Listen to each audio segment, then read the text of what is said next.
Okay, so day 75, and it's time to work on having an update prompt from the Android app so that when there is a new release, we have the option to update, and that's checked on app start or resume. So right here, I just added a ticket. Okay, so you have the master issue, which is, I think this one, 272. Let me just center it a little bit in the screen.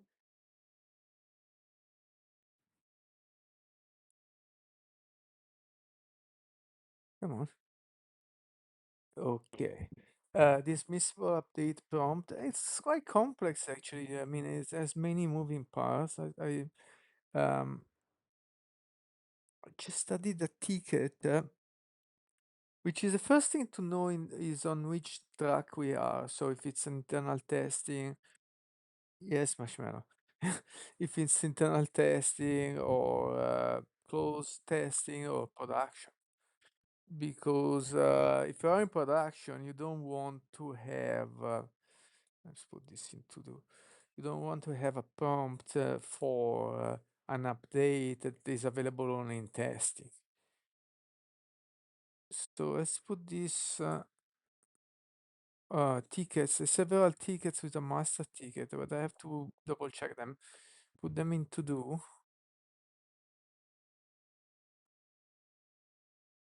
Why is it in to do? This is not the to do column. Let's try to reload. See, that's strange. They should go here in the to do board.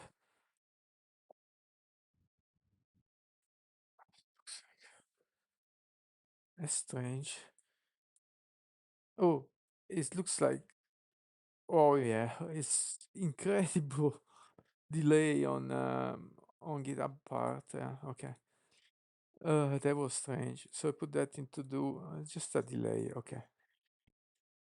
Then this one too, and this is part of it.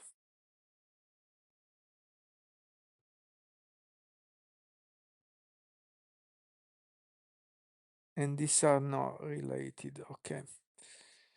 So it's one, two, three, four, five tickets. One is a master ticket. I think this is the master ticket, the parent ticket. Yep. And this should have sub issues, the other tickets, but they are not. They are in notes. Let's fix that. Actually, let me write this down in a way that I understand. Let's call this an epic. So I know, you know, which one is the parent ticket. Okay. And this is not updating. Oh, there you go.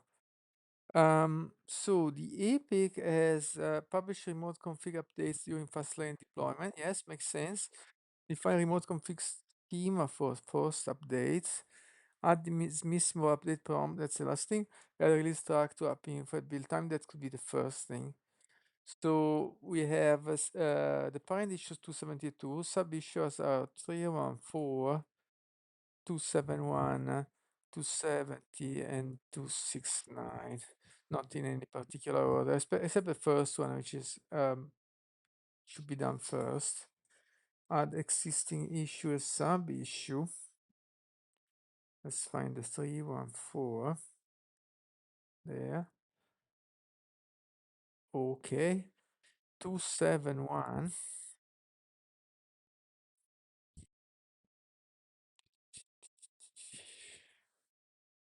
I missed it. I can type as well. Probably easier. Okay. Are you sure?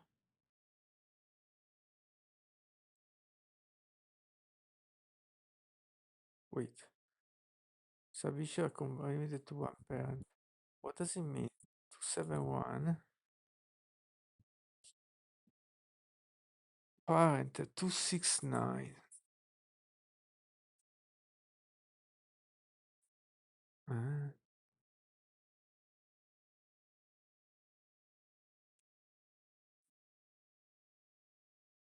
Ah. So is this the parent issue?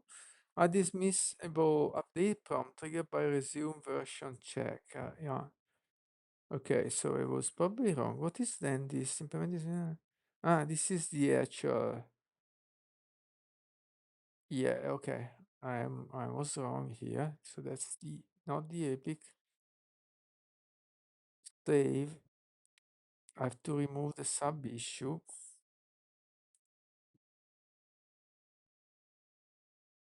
This is the actual prompt. So the parent issue is 269, which makes sense because it was the first one added. So we have 314, 271, 270, and 269 as sub issue. Let me rename this as epic then. The trigger doesn't matter too much. And we can remove the add to keep it short. Dismissible update prompt. And that's my epic. That should have 4 sub issues. Let me check. Would not have the latest ticket. Okay. Yep. Correct. Except the 314. 314. Perfect. And that should be the first. Yeah, I can move it easily. Yeah. Perfect. So let me read this. The app needs to know which release track it was built for, internal alpha production local, to select the correct remote config update metadata, but currently has no runtime access to this information.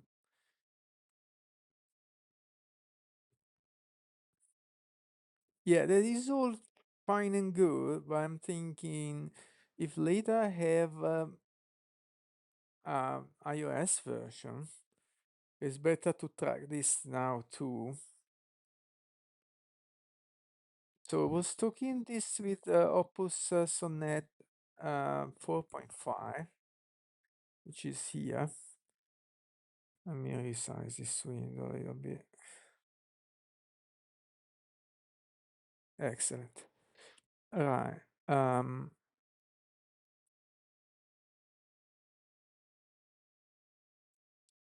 am reviewing ticket 314 for parent issue. Let's be super explicit 269. And it makes sense, but I think we should also keep track about of the operating system, because right now we have only an Android version.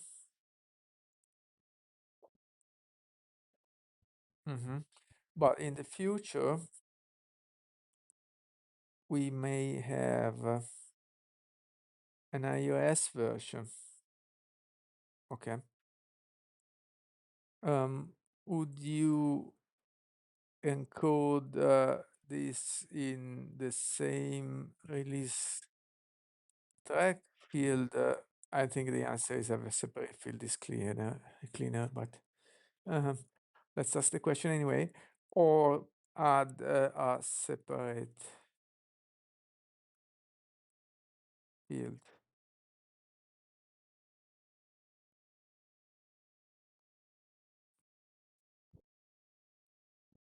Okay.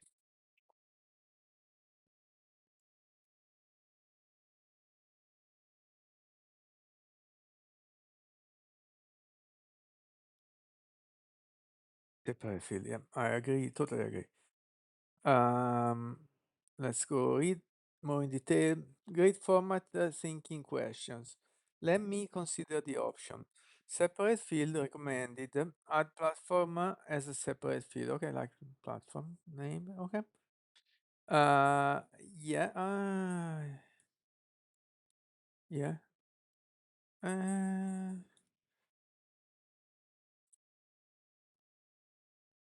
for now it's okay, but this we'll have to revisit.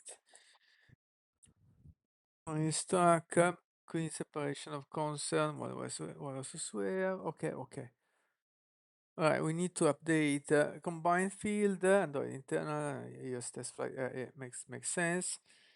But platform identity is fundamentally different from release track. Okay, okay.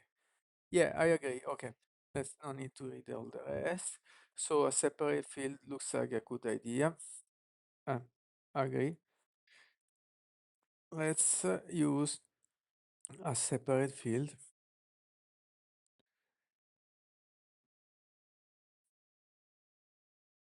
Shall we update ticket 314 or create a new ticket?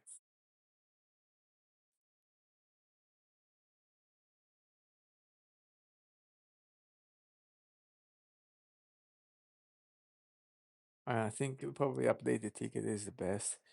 Um, Update ticket, the work happens to be in the same files, in the same type of change, and actually it can be recorded Android for now. So very small incremental effort keeps related new tickets by concern can be implemented independently, more granular tracking. Update the ticket, yeah, I agree.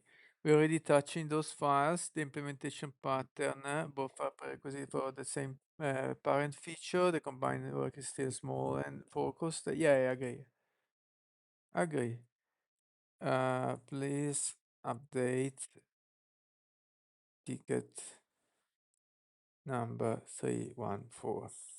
Okay, let's see. Very nice. So this is the first little bit. Know which release track to use, because when we look for what version is available depends on which release track we are.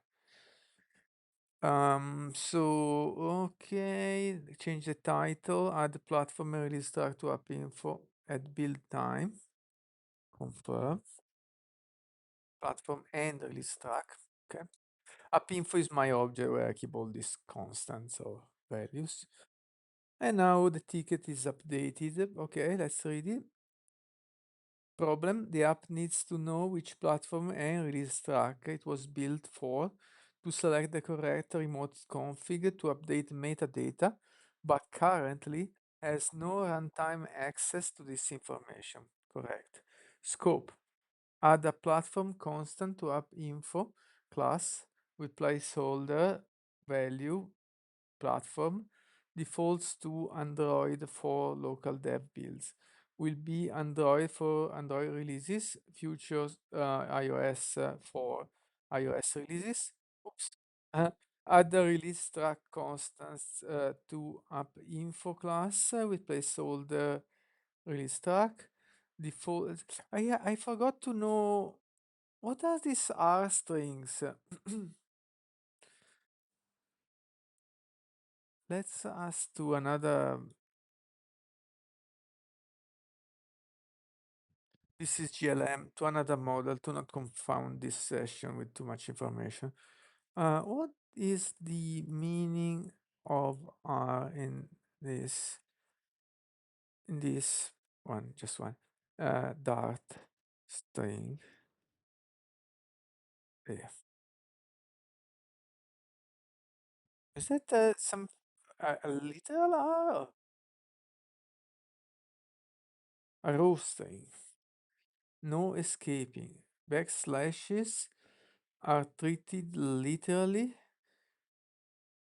It's not content. The string content is kept exactly as written. Row string is perfect for template variable, like release track, because they prevent accidental interpretation of backslashes. They are commonly used in Flutter for variable interpolation. Without a prefix, backslashes need to be escaped. The row string contains the literal text release tracked without any string interpolation. Okay, I don't understand the double set of quotes, so I understand the double set of quotes. So the backticks are the interpolating for interpolating markers, let's call them. Uh, so why do we need another apostrophe marker?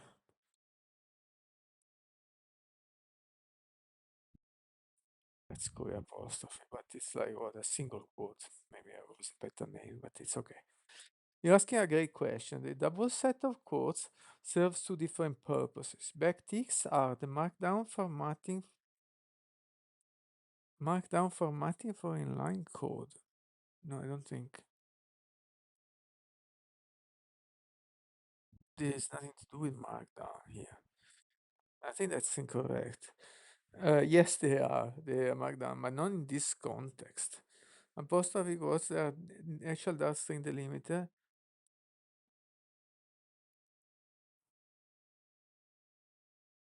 Yeah, but this is actual dot code. So maybe I'm confused, or maybe the ticket is wrong. Let's check app info.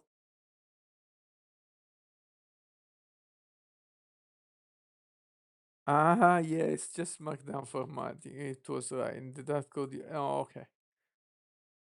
In the code, you only see R. Okay, I see. I understand now. Confusion gone. It just says it's a row string.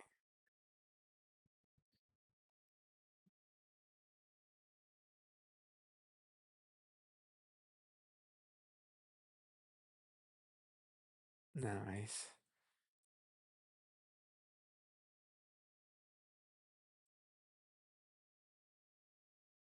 It's a bit complicated because what I do in at build time, I change the source code doing replace.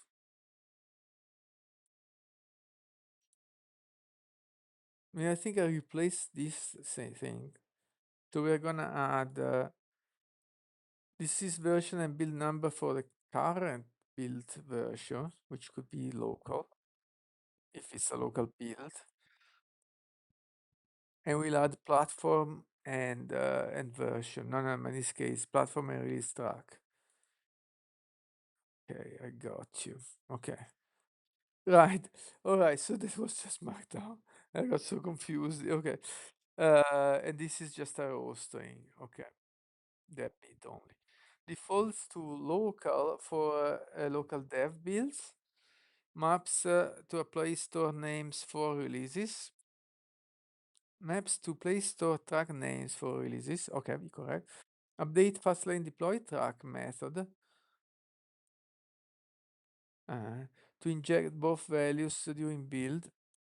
I think I just have now close testing and let's go check Fastlane. Close testing and internal testing because there is no production yet. And this is one of the last few things I would need, or I think I would need to go to production. So I can have a quick update cycle, at least for the test, actually to go to testing. So the tester will know when a new version dropped easily.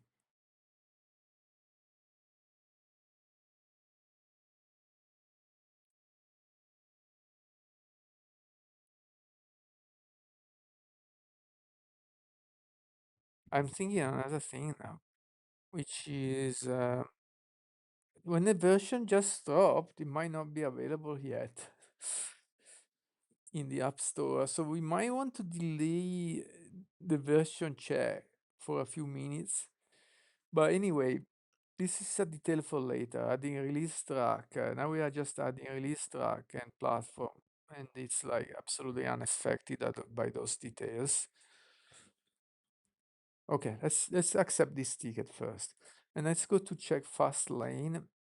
in Android fast lane. Okay, it's off the screen. Android fast lane folder, we have a fast file which has deploy track,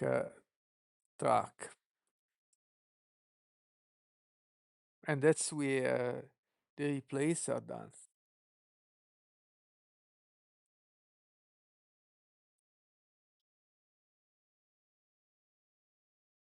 And then it goes with the build.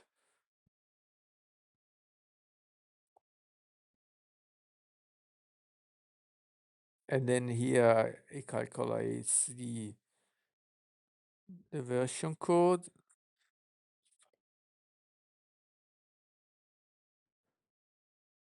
Uh, Alpha X cross testing.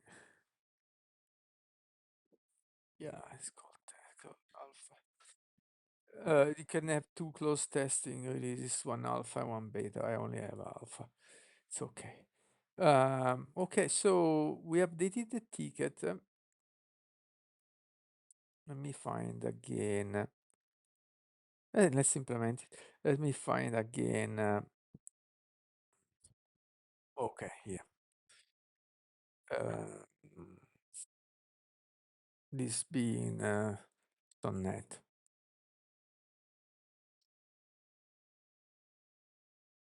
.NET. .NET. Okay, so now we're gonna say create a branch for this ticket and should already know how is the format, the GH ticket number. There you go. And the short description. It's explained in Claude MD, so no need to say that. That's very good. And now we are on the branch. Fantastic. And now it says, okay, explain why we choose the branch. Okay. Let's plan for this. Actually, there is a plan mode with Shift Tab. There you go. I put plan mode, cannot edit. Let's plan for this feature and create a to-do list. And what I want to say, I have a prompt for it to say to do in small steps. I don't believe in tests for this kind of things. It's mainly fast file pipeline thing. So not easily testable, but it was not necessary from my point of view. So no tests, but we are going to we have a prompt called prompts. Small step implementation. Actually, we are not asking him to implement it now, but to plan for that type of implementation. So let's change this prompt a little bit. Let's plan for this feature and create a to-do list. The implementation should be in small step, explaining what you do and why at every step. So I can understand and follow the implementation, stop after each step briefly and tell what the next step would be. Okay, that's my prompt. But now I'm asking to planning only. I'm gonna check the files, that makes sense.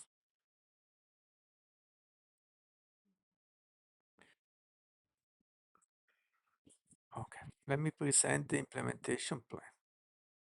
Should we add that to the ticket or not?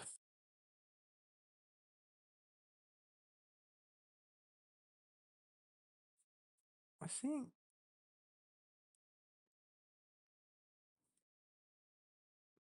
parent is a good thing. All the thing is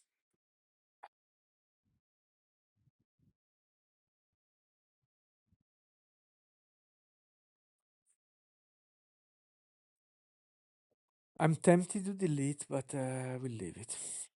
Change my mind. All right, that looks good, and it's already updating the issue. Okay, okay, I agree. So the issue now having implementation details, which is, I don't know, acceptance criteria notes. I don't see the changes yet. What? What happened? So the prime mode went away and the accept edit is on.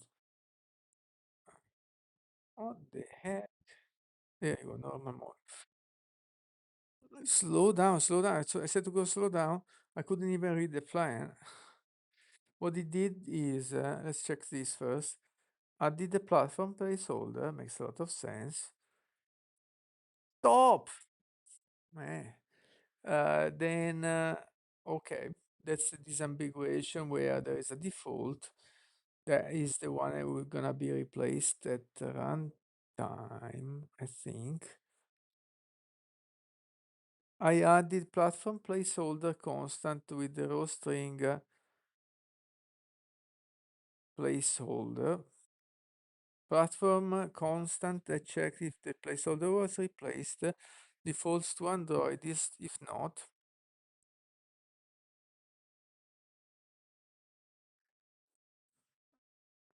If the pattern uses a row string platform as a placeholder, so set can find and replace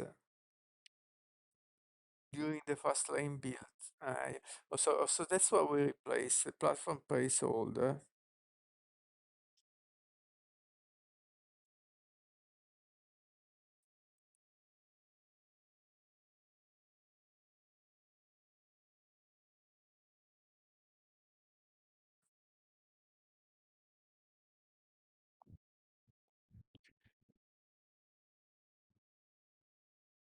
Ah, it's checking if, I finally understand.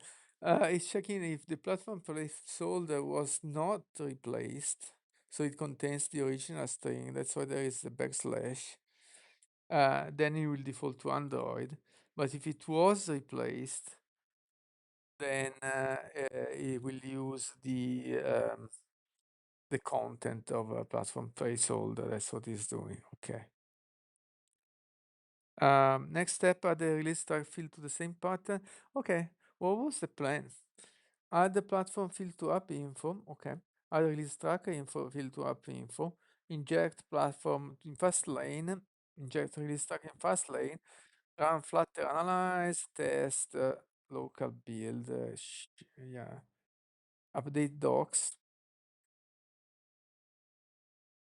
commit and push. Okay. Besides the general docs, we have to think if we have to do something too.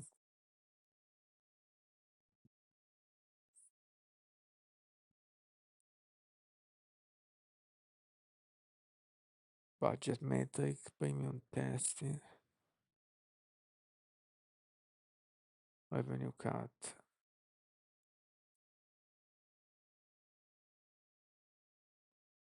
Completed added platform field. I added the platform placeholder constant with the row platform. Okay, that looks good.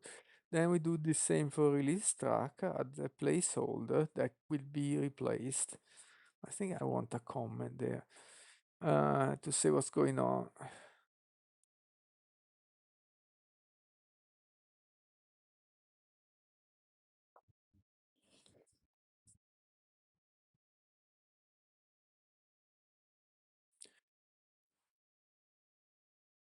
All right.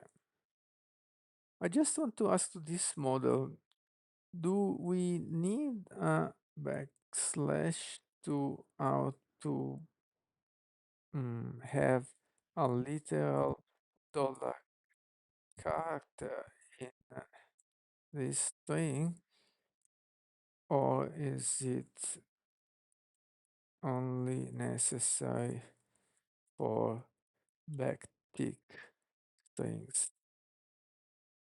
I think that backslash is not necessary.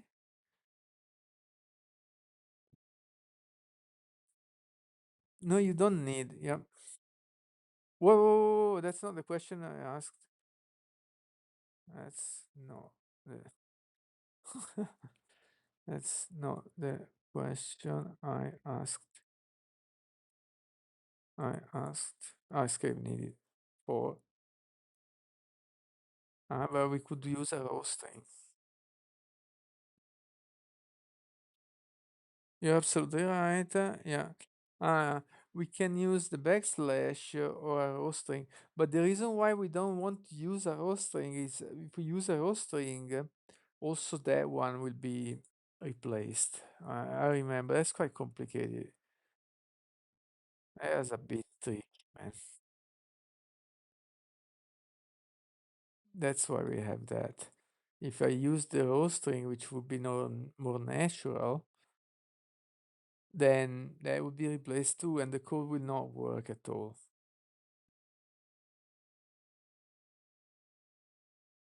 If these two are same. Oh, let's go on with this and let's see. This get replaced. There is already a comment saying that bypass lane follow. Yeah. Okay. Go back here. So now is there is also release track already done, isn't it? Yeah. Cool. Okay. A little reformatting. So now is adding the replace straight hardcoding for Android because that's the Android deployment in there. That's fine.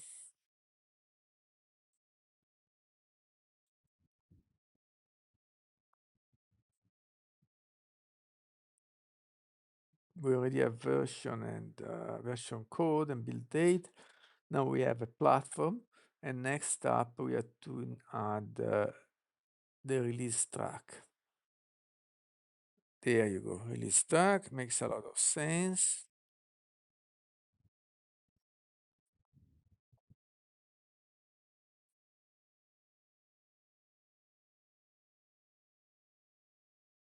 Now it makes sense to change the main drawer to show this information just for debugging purposes. Okay, do the analyze even though it should be fine.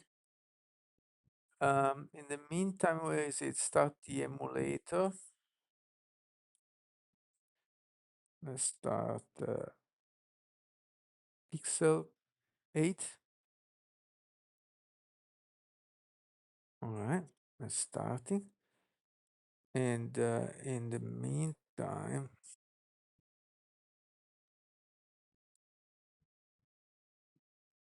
it's a little bit smaller. Where is the prompt? Here. Uh, a quick verification script.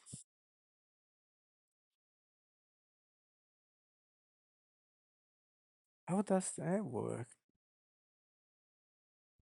A simple test to verify the local build defaults work correctly. To test, to verify the local build defaults work correctly, I will write a small Dash script to print the values.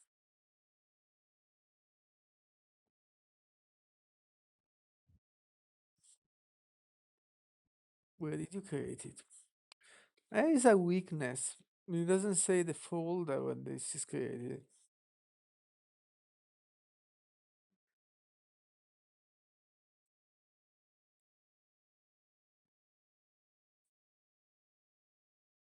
I think it created in top folder.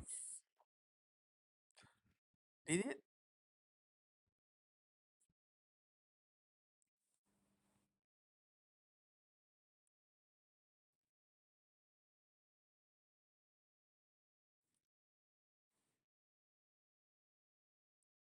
No. What is the name of the file again?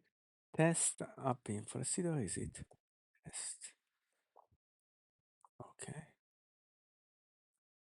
Oh yeah, I created outside the source code in the app folder. It doesn't make sense to create it there, but now it's pointing correctly. Pointing correctly. Let's see. Okay. So apparently that works. So he deleted it. Okay.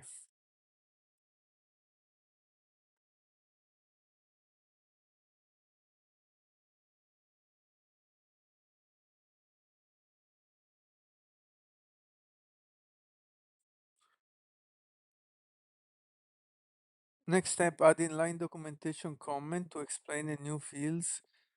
Um, where is it? I'm reading.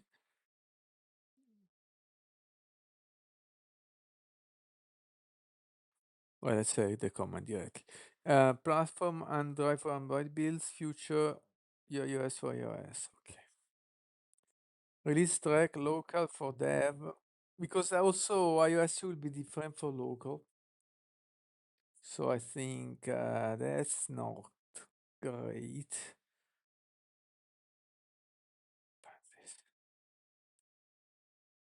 It's not great. Um,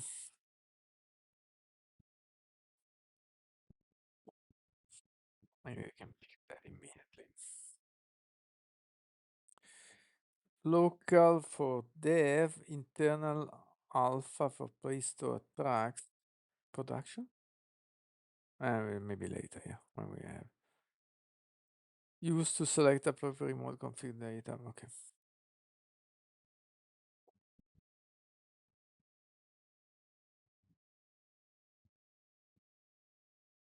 Okay. Okay. Uh, Complete documentation comment added. What is it doing now? Adding. Okay. Commit and push. Okay, I can do that. But I will follow up on the platform.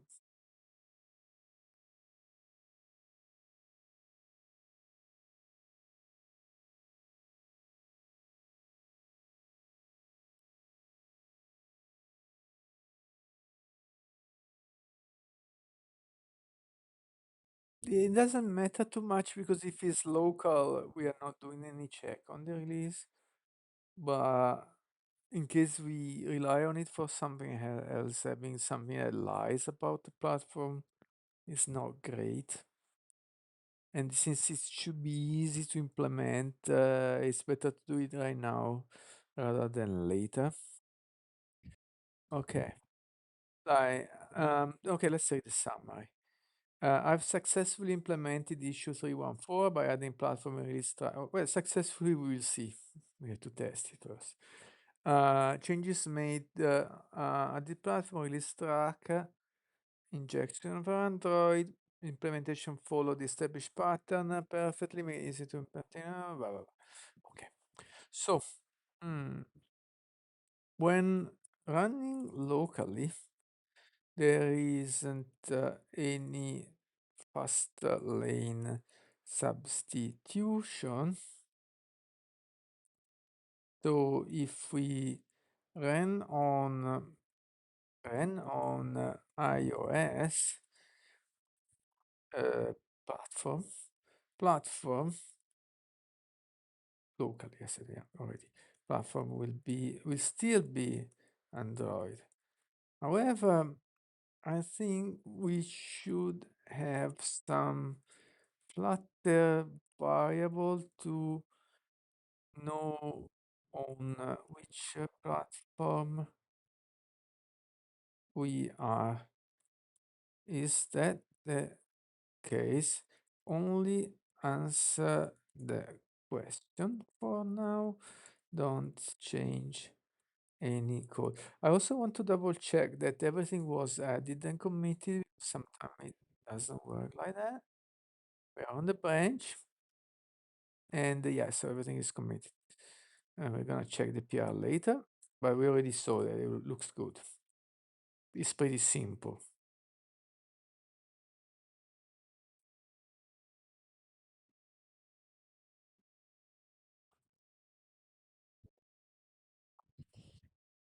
Yes, absolutely. Flutter provides a platform from Dart.io that gives you runtime platform detection. Yep, we could use this. Yeah, only limited to Android and iOS maybe. Yes. Platform with Android is a non-compile time constant. You can't use in a constant expression, doesn't matter. Yeah, makes sense, there's non-compile time.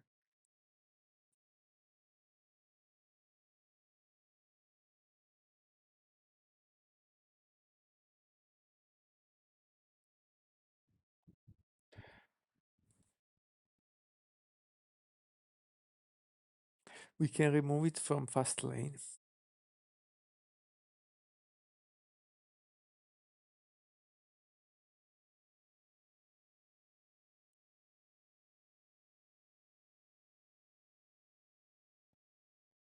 Okay. Um, okay. Um, let's remove the injection from fast lane for the, as I put it here, what is called the platform field injection from fast lane, and use runtime or runtime detection instead. Okay.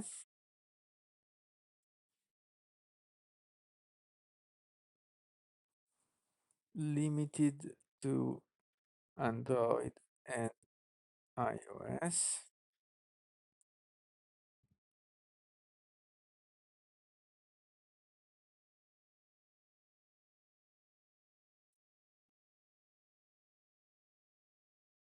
We can use unknown, yeah.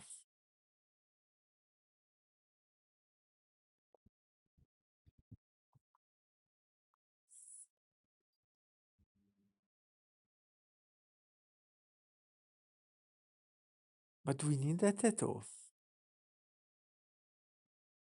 We don't need it. We can just use platform is Android, and also the platform field from app info, because we don't need it at all. We can use just change my mind. Platform is Android directly when we need to check if we are on Android. Um, Start with updating the ticket. Aha. Hey, you learn as you go. Can't everything be planned beforehand? Maybe it can, but yeah, as you learn the details as you go. Update ticket to remove platform field since it's redundant with the built-in platform detection. Cool. All right. So now we just need the release track. We changed before the ticket to add platform. But such is life as it goes. As such as software development. It's totally normal. Okay. Perfect. Is rechecking the issue or what? 270. Ah, the parent issue, isn't it? No, 270 is what?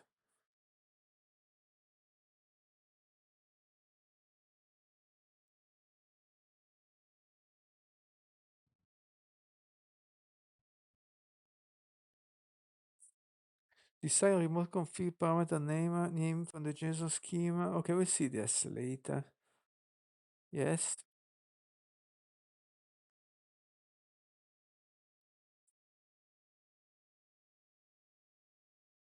You remove the reference to the field. Yeah. But we'll review this in detail as we get to it. Now we are just focusing on the release track only now. We have to see if it works. So obviously there is no way to see if it works without showing it somewhere. So we are gonna modify as well the main driver to show it.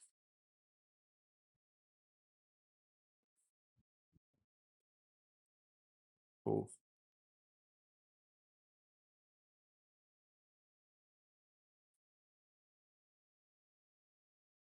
nice. The three places where this is um, manipulated, let's say. So let's have a look at main drawer.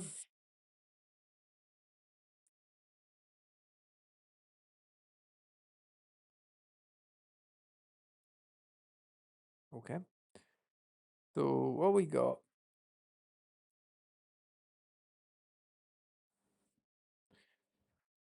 Okay, commit. The main drawer should show. Dunque, let's start from here. Drawer sized box column build header. Yeah, that's the one. And then these are the various options. Menu options. List view. We could have a build body here, yes, to make it easier to read. In my point of view. Okay, how do we do?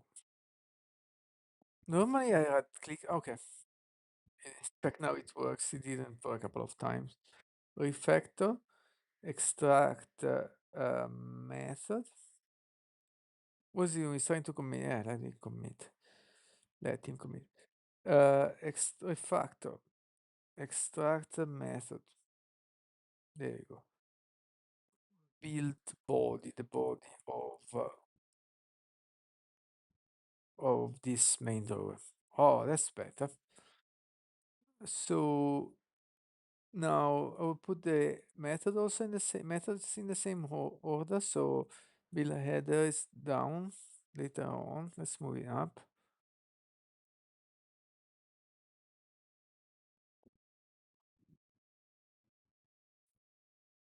Okay. So we got build header and then build body and then the detailed methods after. We have to look at the header.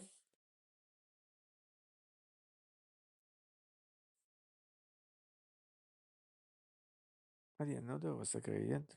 This should be so subtle. Ah, yeah, maybe we'll change it. But now I just want to see what we put. Oh, we put the logo and then some text. Oh, there you go. And the text is budget pilot, then a little space. That could be achieved. No, I just want to leave some space there and not for the other one. I was going to say it could be achieved with the line height.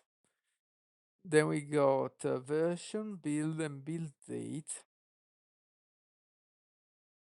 And we want to add as well as pushing. Was it port? Did he do? What kind of command did he do?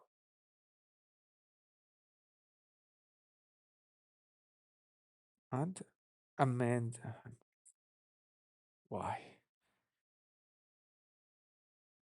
Build date. So we want to see the release track. So let's add it here. It will be a little bit cumbersome, but it's just for debugging. We'll remove it. Release track. App info. Release track. I noticed they repeat a lot of time the same style. Maybe we should have a method.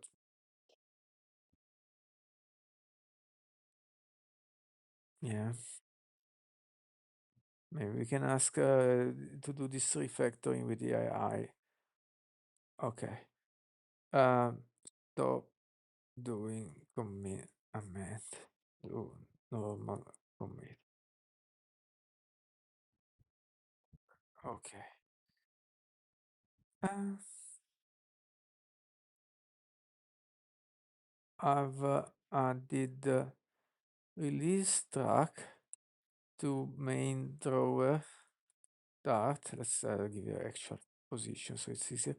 Main drawer to check if it works properly. And let's start with that. We can waste tokens with our max planets on that. He's not using many. Got it. No more amending commits. I can see that you add the release track to the drawer to verify that it works. Great way to test it. It's trying to add it. No, just wait, slow down. So um, in there, in build header text, I have a lot, many text widgets. Either we factor the style or we do a build text, maybe better, with the same styling. Let's give it the option. I was thinking to either the two options are create a build text style method, you know, uh, to avoid to be added to each style as a value to each style property, or create a build text for info text. No method to encapsulate the whole thing. The name can be different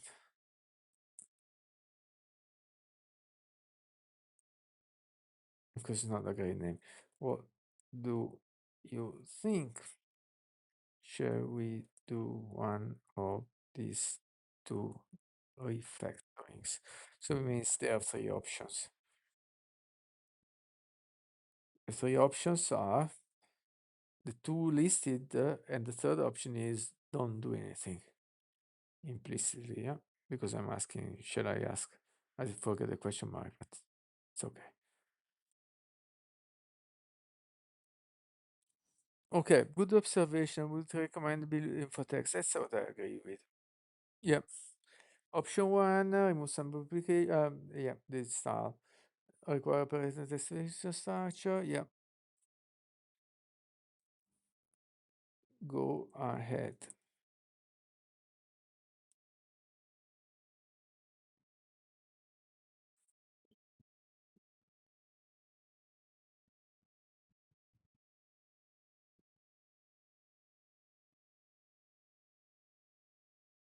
Yeah, much cleaner and readable because now we can see quickly what are the things that are listed. Okay, that's great. So it's doing a Flutter analyze, which should not have any problems. Okay. Now we need to commit. No amend commit, please. We are squashing you, so add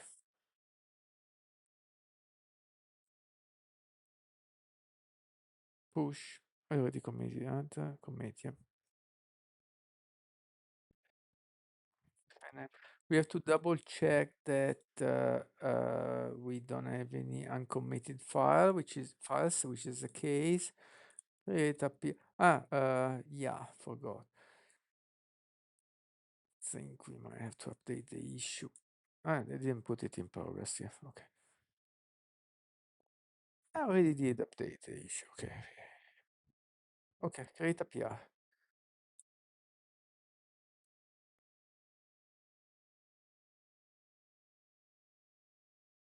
So I think this should work, but until we try, we cannot be sure. So we can test already the local version.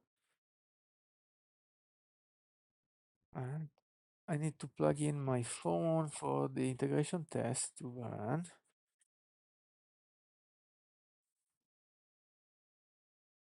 Okay. Because I saw it's much better to run the test on a physical device than an emulator. Emulator are too error prone, they are flaky. Device is much better. So I got an old S9 that is perfect for this.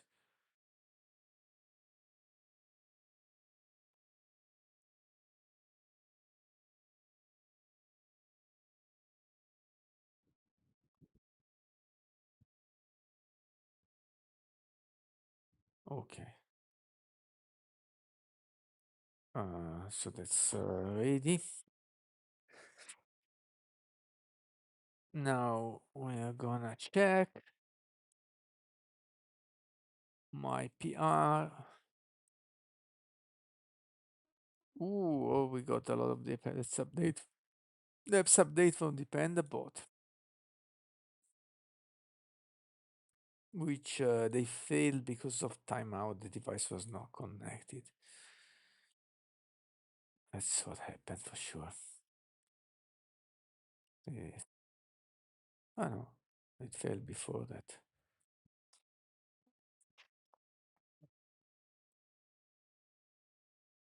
Uh,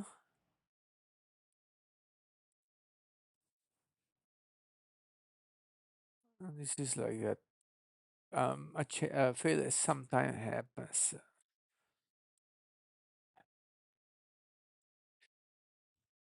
Yeah, we will do this later. Let's cancel this workflow for now because it's subtracting resources to run my build. Where is my build? I don't see. Where is the pull request? Ah, it's not yet created even. Ah, so let's keep on killing builds. Cancel workflow. Cancel workflow. It's easier to cancel the non-running workflows first because they're immediate to cancel.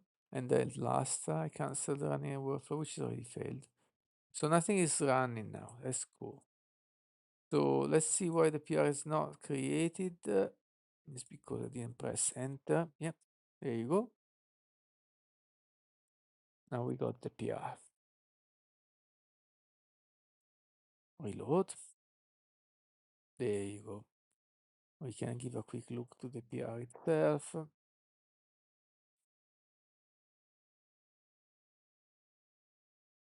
Perfect. So, replacing the release track in FASTL file.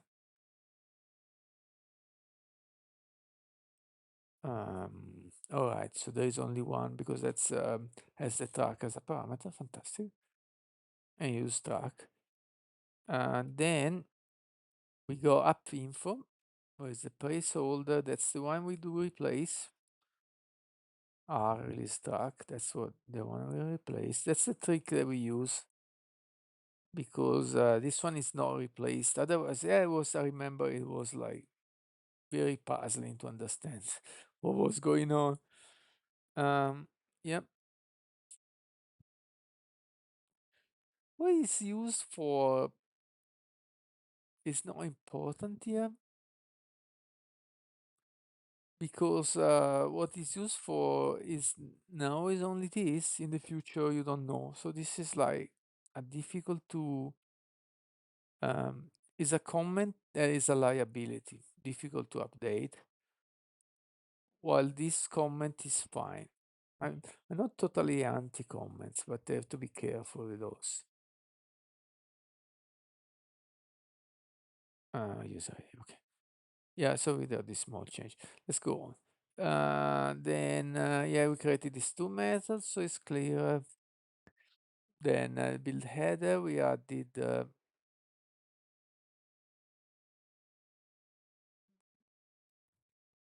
no, this we just moved the method.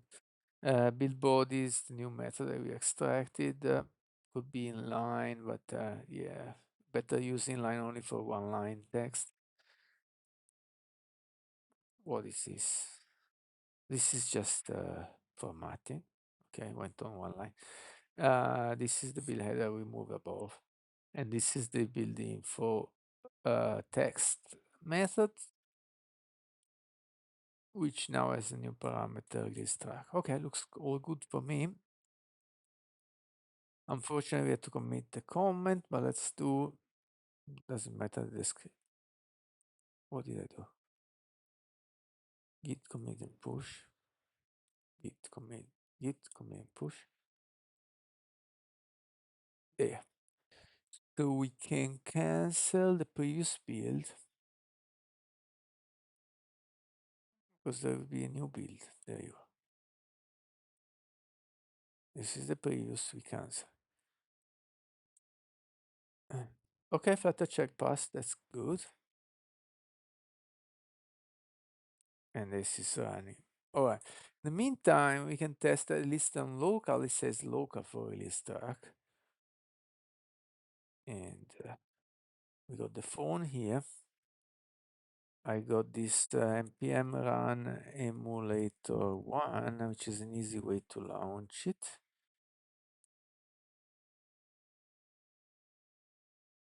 I use TypeScript to launch to launch the the Dart app, the Flutter app, because TypeScript is just great for these things. The packages on scripts, they are just useful, comfort, easy to manage. And I also have TypeScript code for the site, so it just makes sense. There you go. The idea is just a command, it's not really TypeScript. You just run one command. Okay, so there you go. We can skip this. That's a paywall that doesn't not work on local because it can't retrieve subscription plans. That's expected. And in the main drawer, I also see release track local, and there's a whole lot of information. I will keep only probably version and maybe build date and remove all the rest. But for now, we need for debugging. So it looks good. So far, so good. So I can quit this Q. Yeah, just press Q. And now I won't continue with anything else until this is um, proved to work. But can check the next ticket. Mm, actually, after this is merged and proved to work, what is the next logical ticket to implement 269, which is the epic? Yeah, they obviously push the remote config values during the fast lane build. I think should be this one. Ah, no, define the schema first. 270. Yep. 271st recommended define the remote schema for dismissible updates. Yeah, if we don't know the schema, what we implement. This should be the design planning ticket. The answer: what should the remote config JSON structure look like? Where should the template live? Okay. What should we structure it for multi-platform? How should we structure multi-platform? Android, internal alpha, iOS. What fields per track? Where do the release notes come from? Yeah, that's a good question. Why first? This defines the contract and 271 we'll use. Then 271 publish remote config. Okay. Then finally it's 272. Okay, so let's 270 first. 269 is the epic. This is in review and test. Next, 271 and 572. Let's put them in order. Okay. Let's check this. Let's start to ask the question. Okay. Should 270 be updated given what we implemented so far?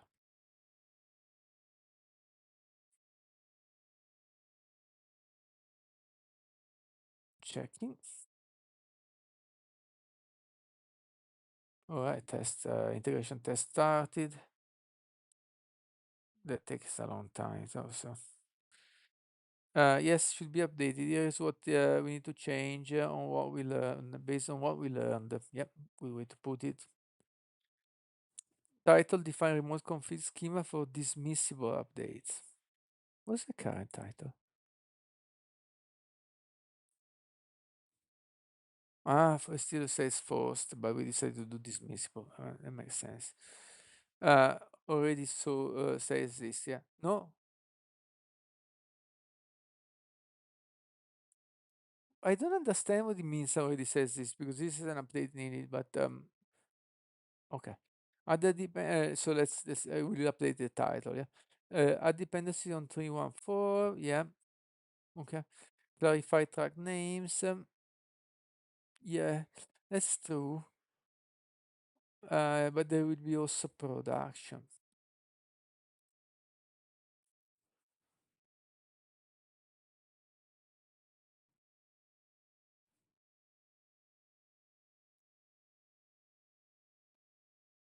Okay. Uh, let's accept this update and we'll refine it.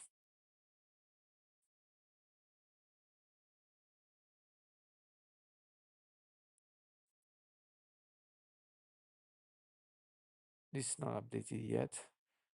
Just wait. No, didn't update correctly. The title still says post. So that was that confusion. Already says this. What the fuck? You're absolutely right. Cracks me up, man. Okay. Um. So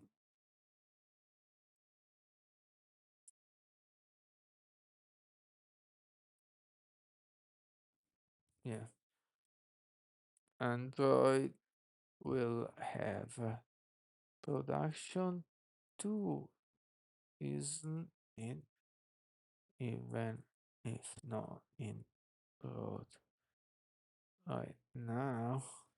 Hopefully it will be.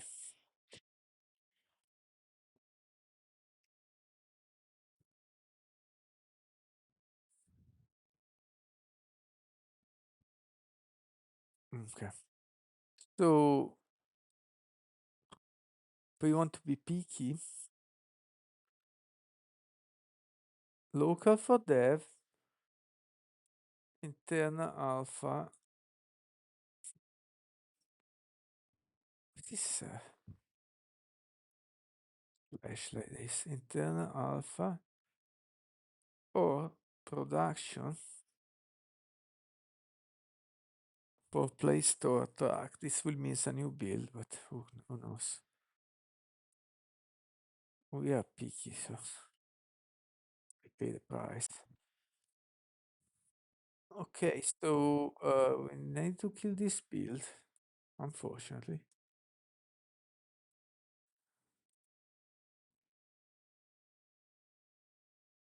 Okay, and soon a new build will start.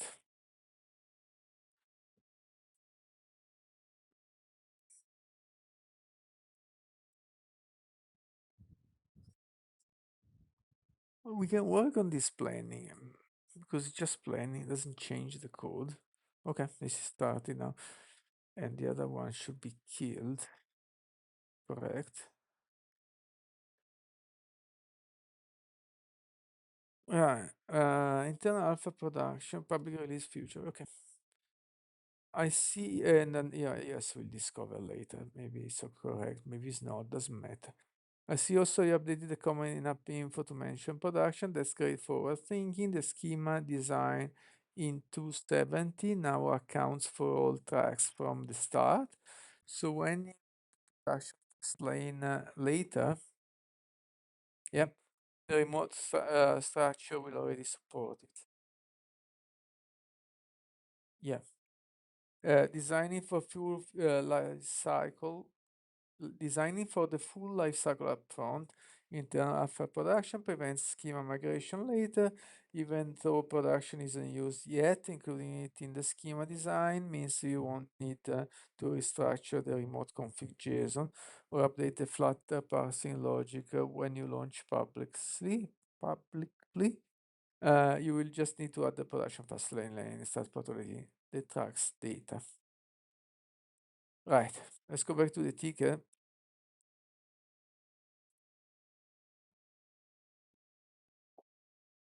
So the ticket is done because the ticket is the description, isn't it?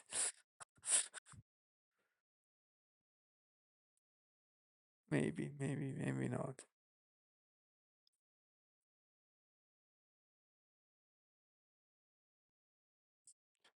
Well, let's ask the AI.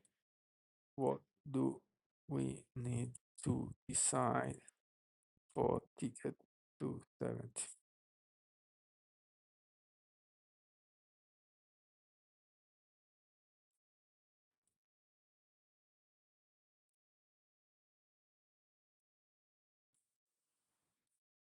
Yeah. The release notes.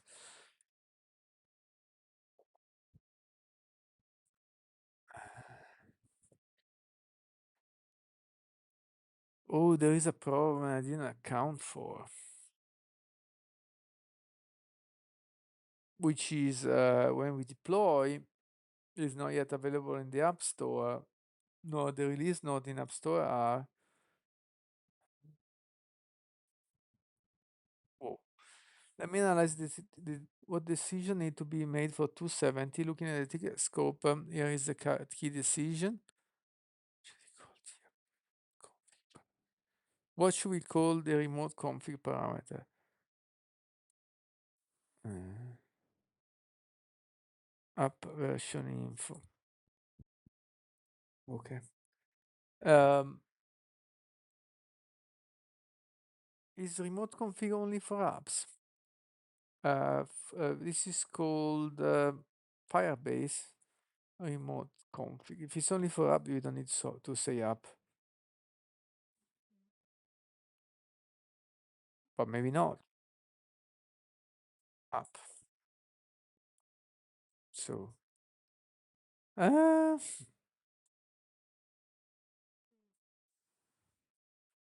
repository location for template. I need to copy this.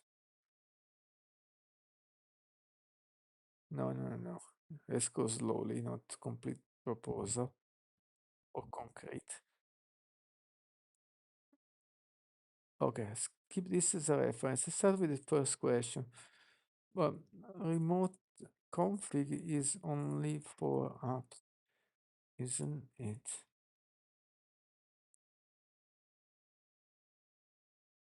Firebase should have said what.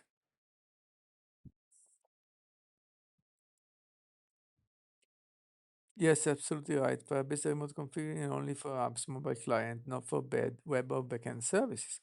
Remote config is designed for iOS, Android, Flutter, Unity, C++ game. Ah, really? It's not for. I thought Unity was C sharp. Web applications, backend, desktop, remote config is a client side. Okay. All right.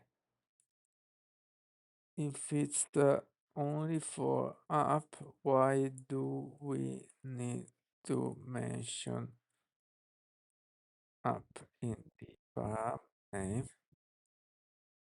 App version info.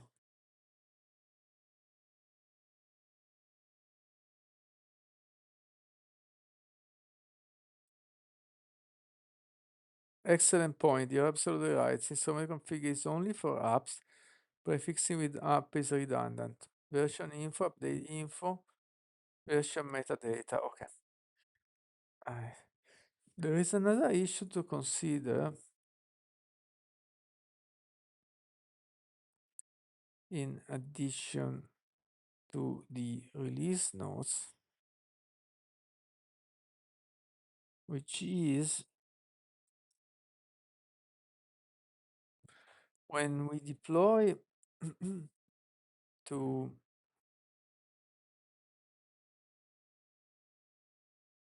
a track, we do it in draft mode. The current procedure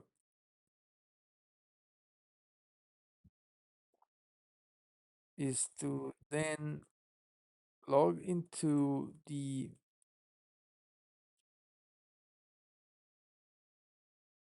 Play Store console and supply release notes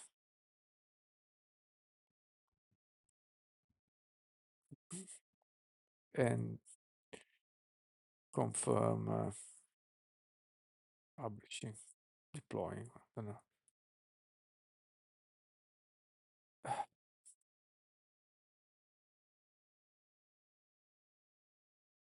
Um, I think what we could do is to change our plans to somehow move move this approval to GitHub on demand pipeline with input um, for release nodes. I don't know how that works, but that's a proposal. And it's that pipeline and not the build one,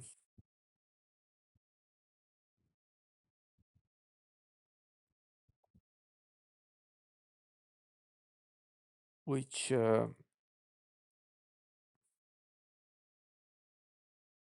actually updates the remote configurator. What do you think? This is kind of complex. Let's see how Sonnet deals with this request.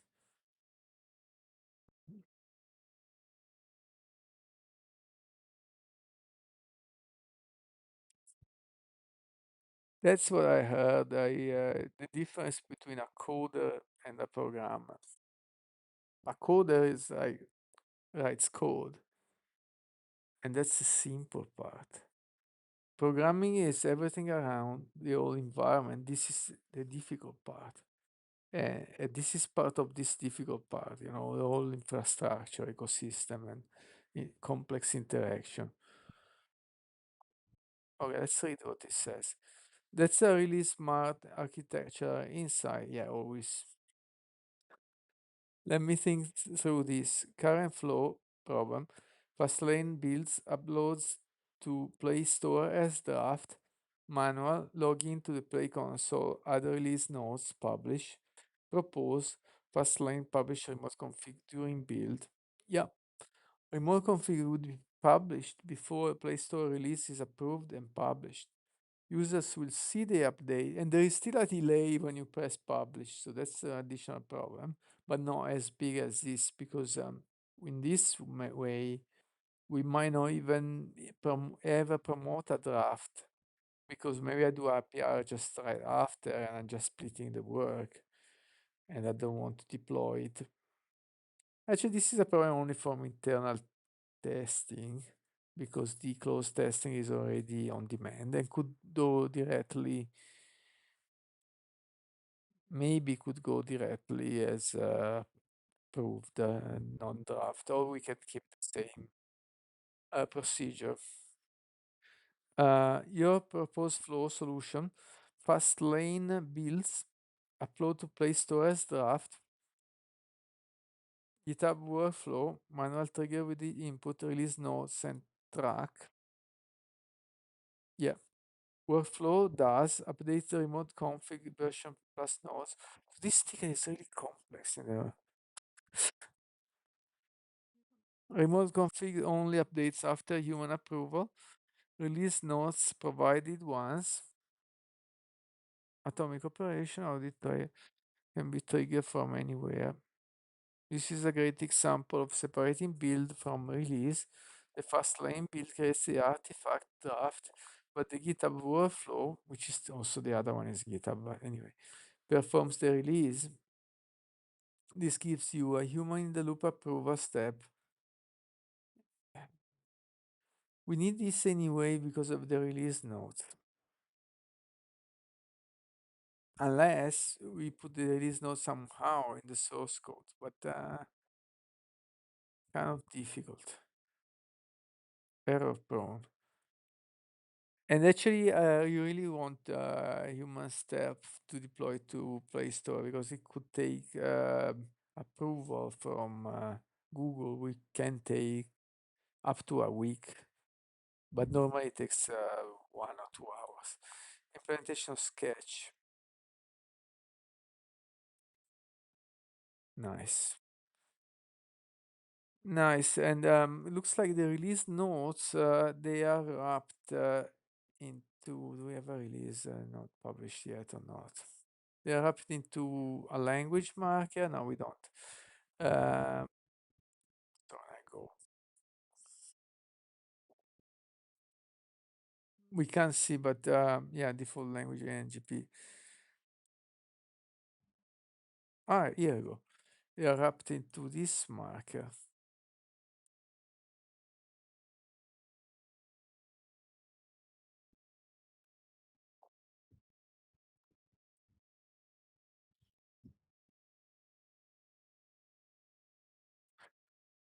This is still part of 271.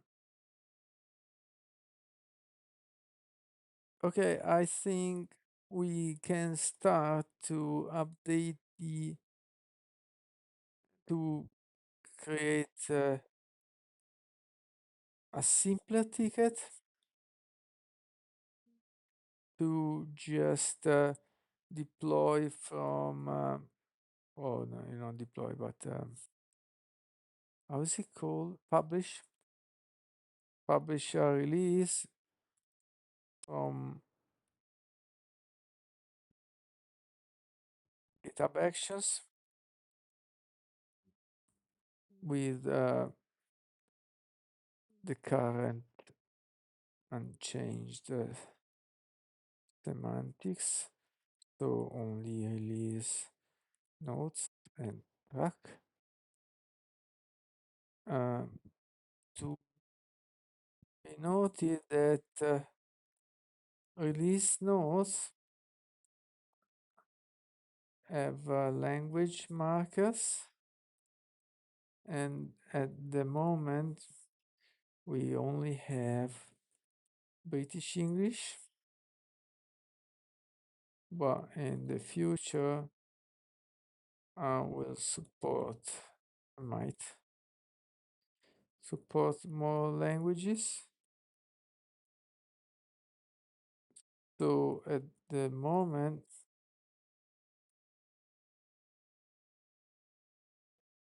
it could look like, how would more language, there will be just one after the other, I suppose. Look like add Italia. Sì.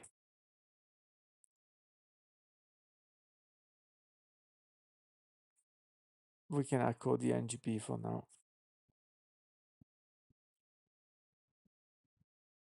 Good question. Multi-language is exactly okay. Yeah, okay, yeah, makes sense. The pay screen use blah blah blah. These notes.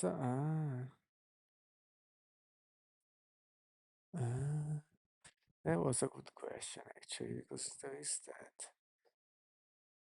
Option one, single multi-line string with tags, more flexible and easier to line without changing the word string schema. Okay. Okay. Let's do option one with defaulting RGB, you know, as initial value tags. Yeah. Um, create the ticket. In the meantime, the build is happening. Right, one integration test or E2E test passed, 9 minutes. The other one is in progress. Here is a ticket.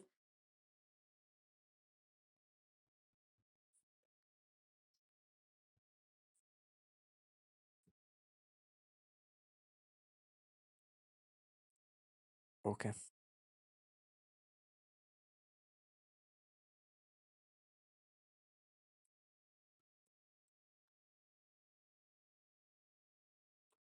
So 316, let's add it manually to the epic.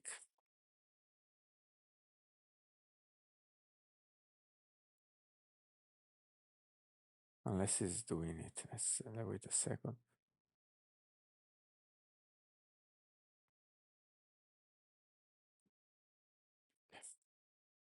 Uh, add the sub issue 316.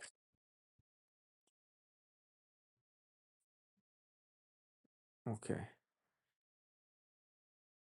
Okay, so this one is tested, it may work, but we don't know. Then the new feature was created here. It's in maybe as initial state. We put it in progress. Disappear from here. Go here.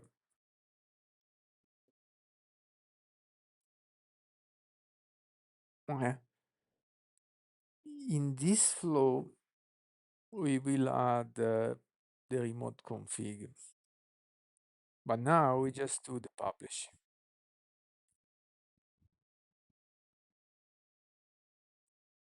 Okay, so I think I'm gonna delete this to not confuse. We're not supporting Italian now.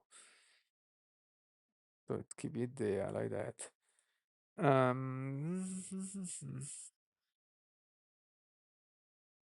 Yeah, default values. Okay.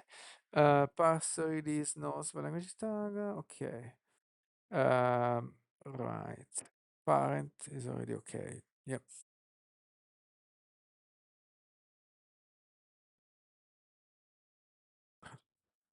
Yeah. How does it workflow name? Ah, there you go. Publish release.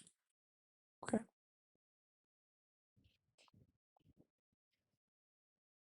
The problem is to start working on this ticket. Yeah, I can switch to main, but it would be nice to be merging this first. Oh, oh, that's so good. We can merge it. Good timing. So let me check the build. Everything worked. Perfect. So let's go merge it.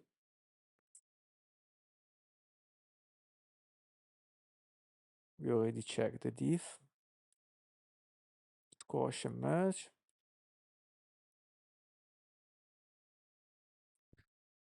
Excellent. A branch already deleted.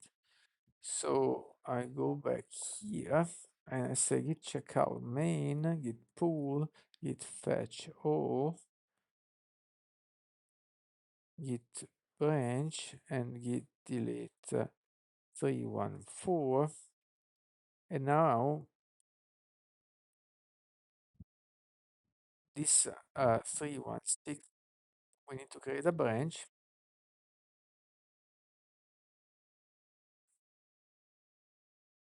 Create a new branch for issue 316. Okay, step one.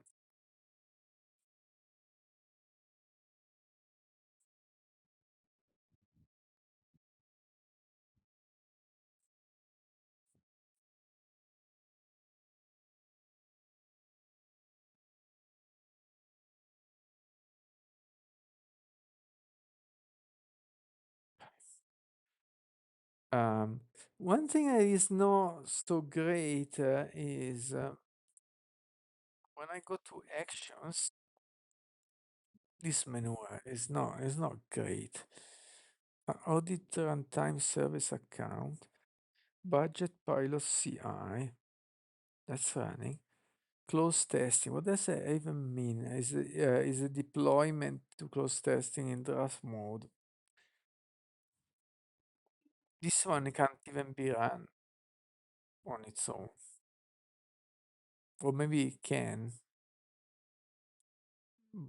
but it's actually called by another workflow.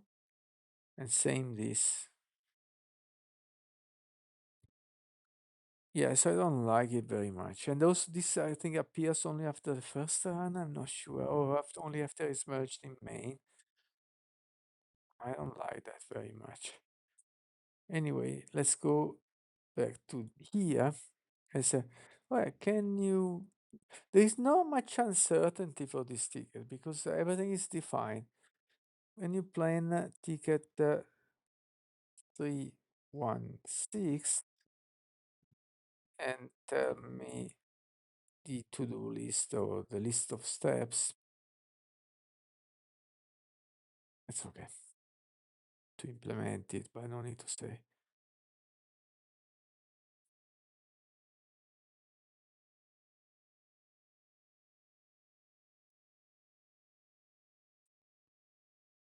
That plain has say two. Let's see what it does.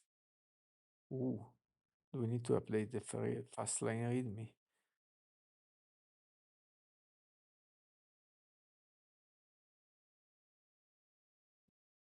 Let's have a look at the readme.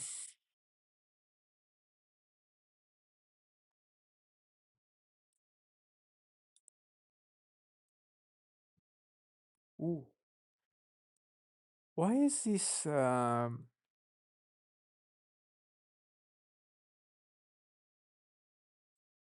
I have a lint MD. Why the linter not finding these problems?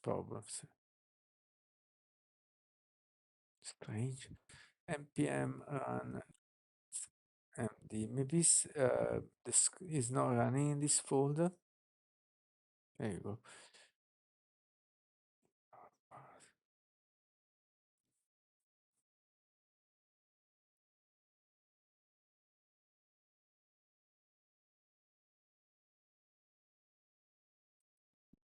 Let me copy this. I asked this to the other LLM.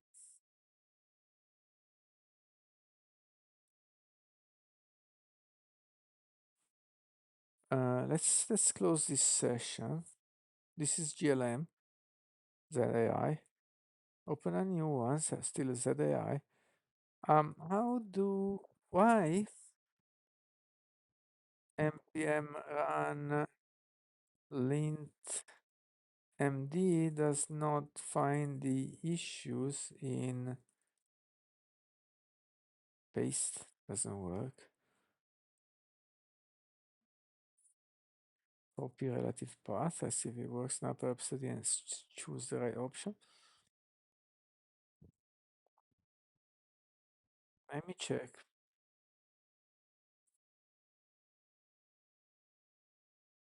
Yeah, run it MD makes sense. Yep, no errors. Lint ignore makes sense. Now it's linting directly that file.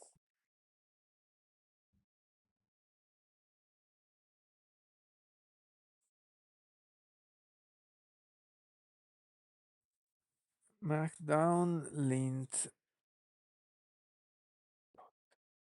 Okay, and ignore these two files.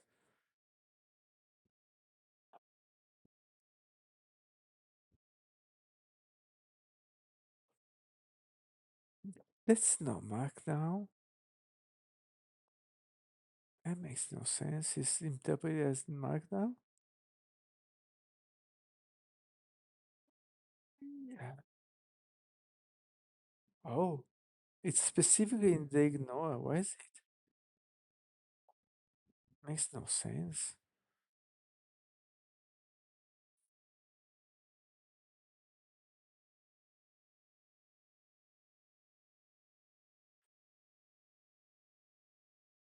You know what? We found it. I'm not sure why they were removed. Maybe because we had too many errors at the time.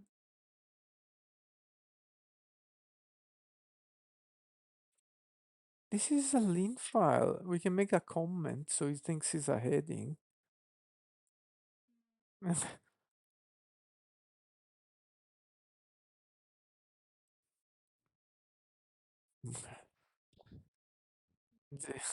There you go, that's crazy. Why is he thinking that this is a markdown file?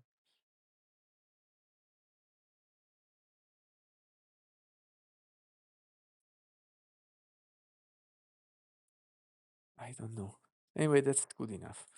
So now if I do npm run lint md, should find the errors. There you go. Okay, fantastic. And now we can tell the AI,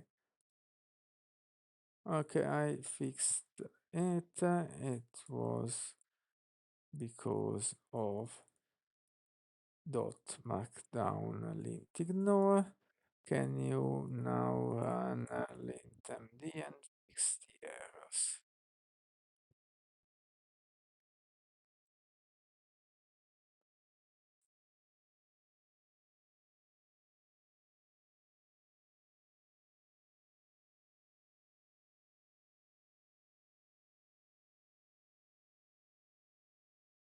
Okay, just make it second level header and everything's good.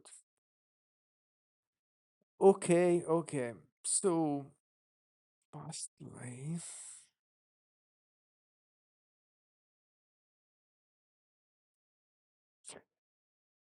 Ah, it's auto-generated, that's why it's.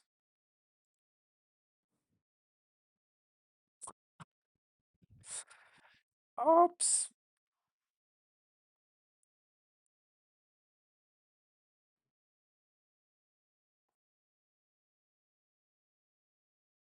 I'm not sure why this was excluded. So, but it's correct. So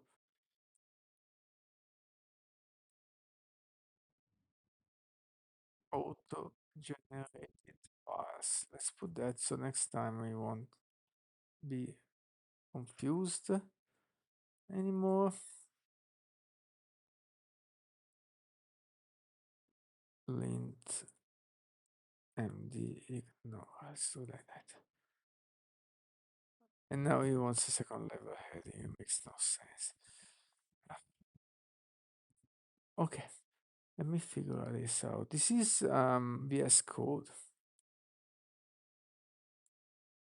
Why does VS Code think that is a markdown file? It's driving me crazy, man. Shouldn't have to deal with that.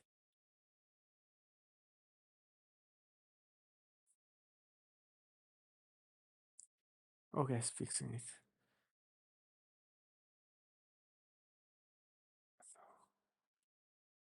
That is weird, isn't it? Alright, that worked. So we can remove this stupid comment and the space.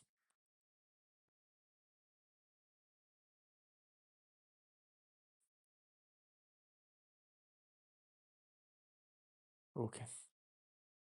So, right, let's run npm. Ah, no, no, no. We have to revert those changes. Still check out. Readme. So there was a new command called restore. Yeah, let's use that.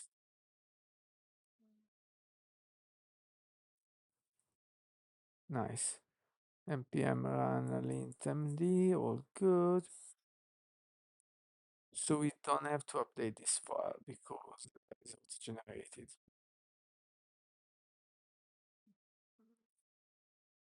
It tells you there. Okay. Right, all for nothing. Go back to this. No, here, so that. Okay, that's the plan. Whoa, big. Existing workflow use Fastlane to build and upload to Play Store as draft. service account credential storing GitHub secret. Need to create a workflow that promotes draft published with release notes. Let's read the subtitles at least. Research Play Store Publishing API. Okay, release notes. So let's see the ticket.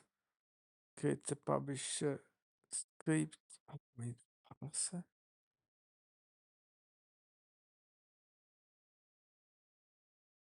Maybe it's better to have separate fields.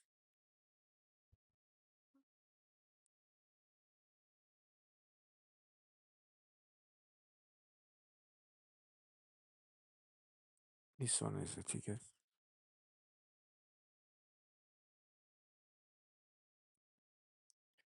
If we need a whole parser to extract the release notes for each language, isn't it better to have separate fields? We can also always add new ones as new languages are supported.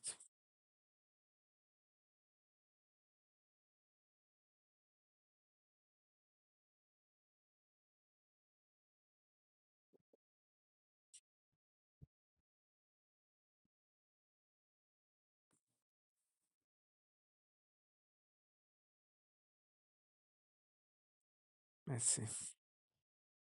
You're absolutely right. There is much simpler, more maintainable approach. Yeah. Let me reconsider. Yeah. No passing needed, clear validation. Oh, that's optional. No, no, no, no, no, no, no. They would be required. Yeah. New language, just add the fields, throw back, schema changes. Yeah. More verbose. Example, simple is better than clever. Yep. Okay. Right. Yes, update the ticket, but now we don't have Italian, so no need to mention.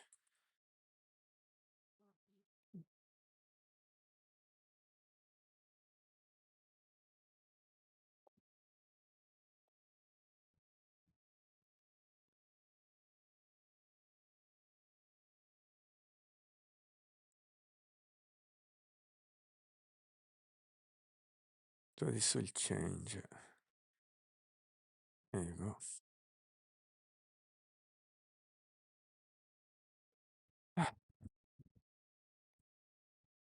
Create a GitHub Actions workflow that can be manually triggered. Track, release notes, the NGB. Yep. Future other language. Okay, first, okay. Future workflow behavior. Yep.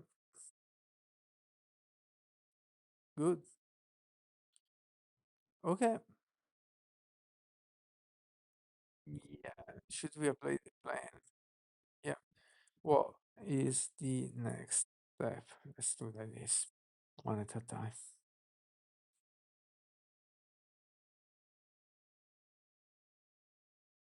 Ah, yes. See how the API works. Uh, yeah. Hold on. I will interrupt that. Says, do we need to use the Google Play API or Fast Lane directly? Directly. Or Fastlane as we are already to deploy in draft mode? That's a good question, isn't it?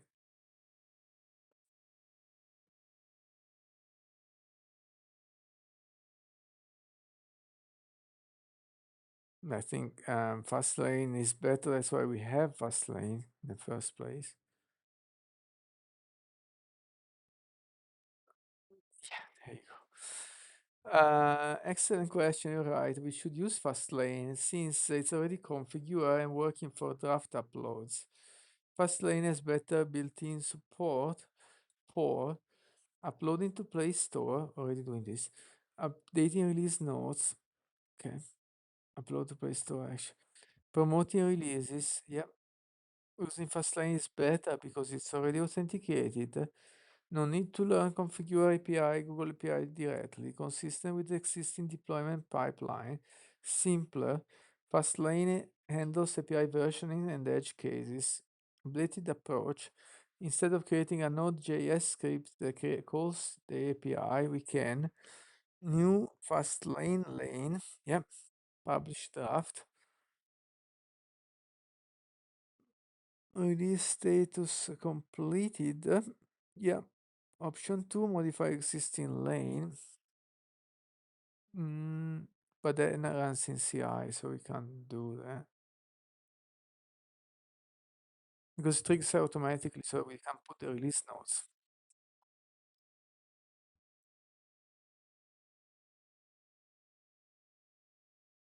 Even though keeping a log of those release notes is another problem I might want to think about.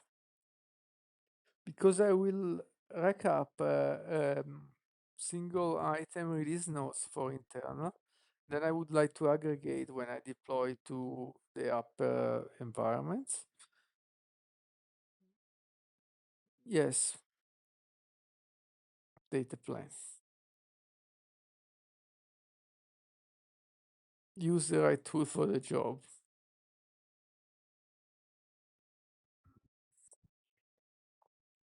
So why didn't you?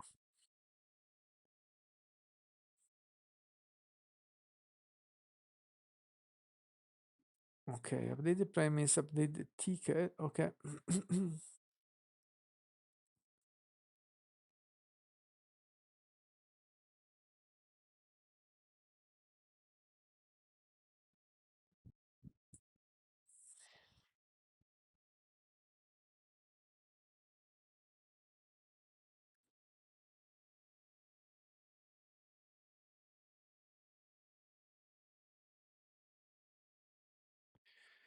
Okay, lots of text again.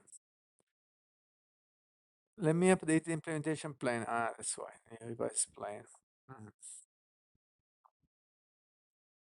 Understand how to promote draft, learn how to pass releases to nodes per language, check the needed.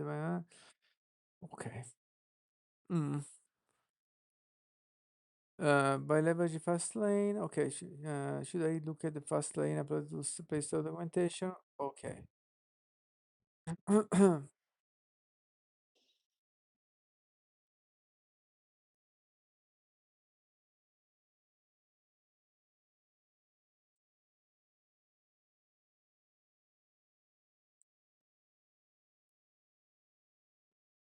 Mm, right. Tooling. We are building tooling for that. Basically, that's what you're doing. It says tools, Fastlane tools.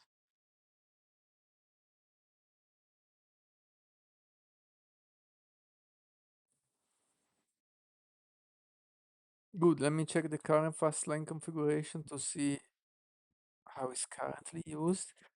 Perfect. Now I understand how it works. Let me check. There is a metadata directory structure.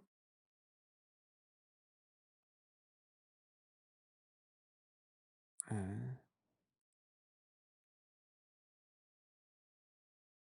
oh, there is. What is metadata for? Excellent. There is already a metadata structure with a change logs directory. Would be nothing there. Wait. Didn't know that. Maybe there is something I don't understand about Fastlane and the plan is incorrect because of that.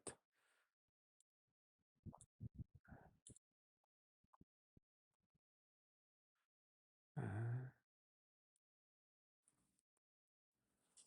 I never used this except for the first release.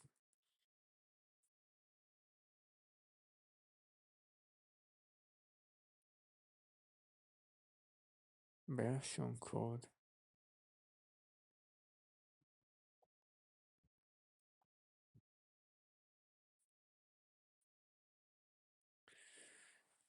It's simple, requires to know the version before I got upon. This we are promoting an existing draft. We can query the Play Store API, then create a changelog file before calling upload to Play Store. That's everything automated. Yeah. It's good. Yes, I'm never used the changelog directory before. It's only the first version is there. Let me think. Um, if we create the file on the fly, it's good, but we would lose track of the changelog. It does not need or doesn't need to be necessarily in source code, but how would we keep track of the change log? I misspelled it. Okay, that's a different problem. I know, but they're all connected.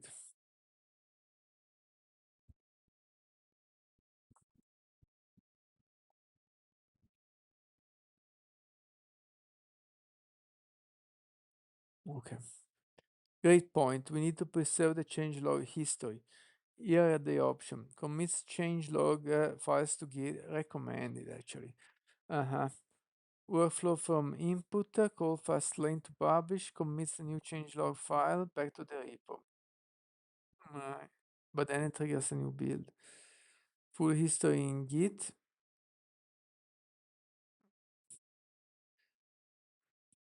Would be huge because I do so many releases. Actually, yeah, the drafts are not there. That's good. Version control auditable. Workflow needs write permission to commit. Slightly more complex workflow. Storing GitHub releases. There is that too. Creates a temporary changelog file, publish to Play Store, creates updates to GitHub releases with the nodes. That's not a bad idea. History preserved in GitHub, no commit needed. GitHub releases UI shows the changelog. Yeah. Changelog node in source tree. Requires GitHub releases for every Play Store release.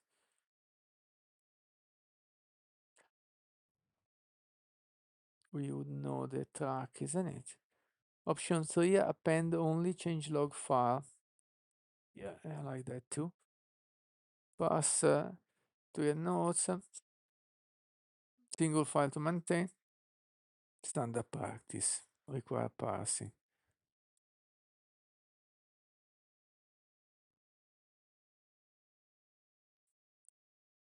There is more. Option 4, workflow artifact only. Yeah, okay, yep. Yeah, that's maybe the first thing we should do. The simplest one. Losing the history and then going from there as a years from now we can look at.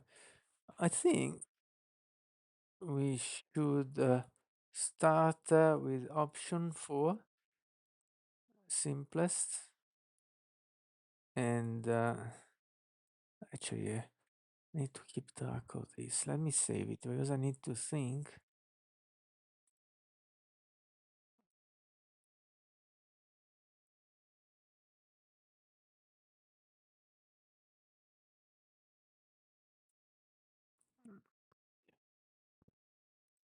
So I was saying, with option four and the with a change log as a separate ticket, but starting to have doubts as well. However, there is also the complication of possible multiple languages. So I'm not too sure what's best. I think a separate ticket looks good. We can do anything afterwards.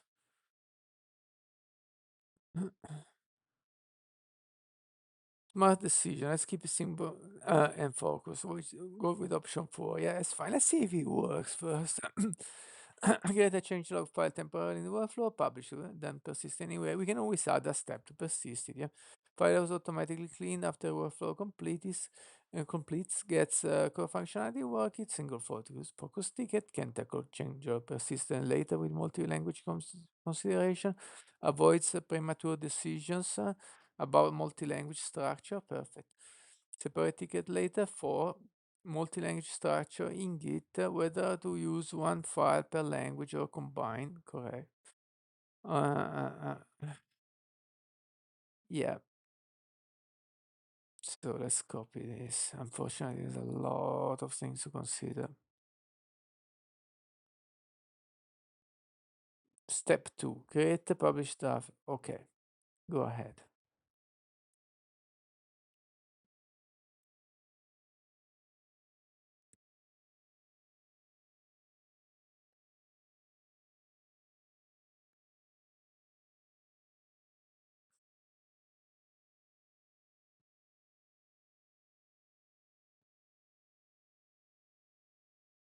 Now we'll add the publish draft lane.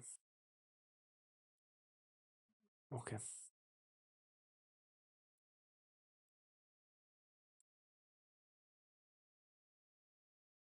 Didn't open in the editor, but we can look at here. Publish an existing draft release with release note. Run with, okay.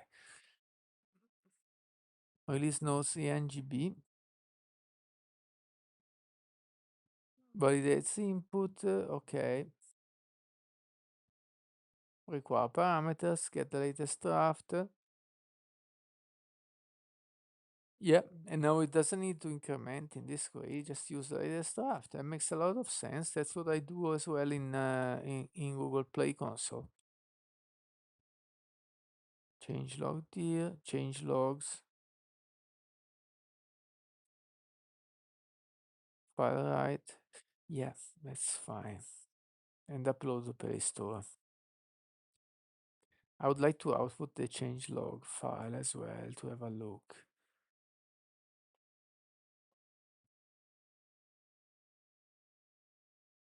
Can you also print the generated? Yes, creating the workflow. Um, change. Ooh. Publish Play Store releases. Inputs track release the node ngb. Correct.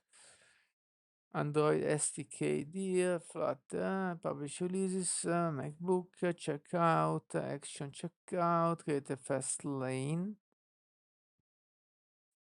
Okay, up to JSON. Publish draft to input track. Summary. It's called publish draft. Okay. Can you also print the generated change log so we can check how it looks by inspecting CI output? I think this would be in past. Oh my god. So what is he doing now? Publish release YAML. Add error handling. Okay. Right. In fast file.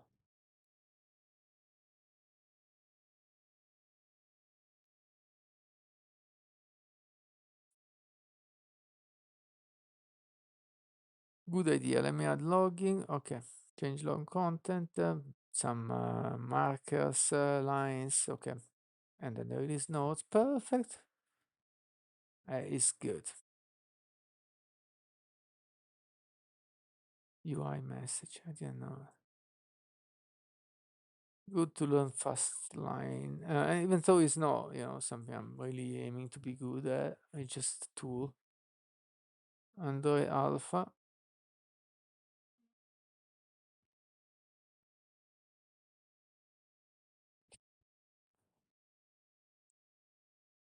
I think this is the readme that's auto-generated, isn't it?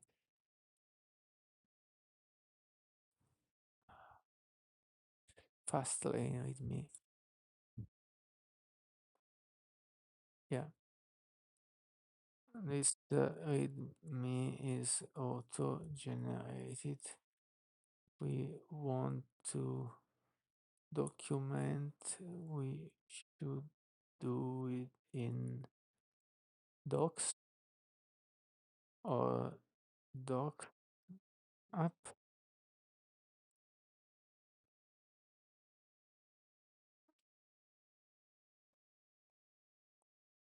You're right. Let me check doc structure and add documentation there instead. Yeah, docs app, of course. But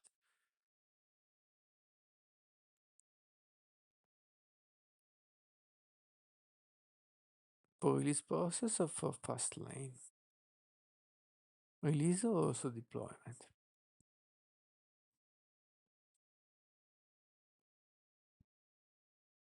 Oof.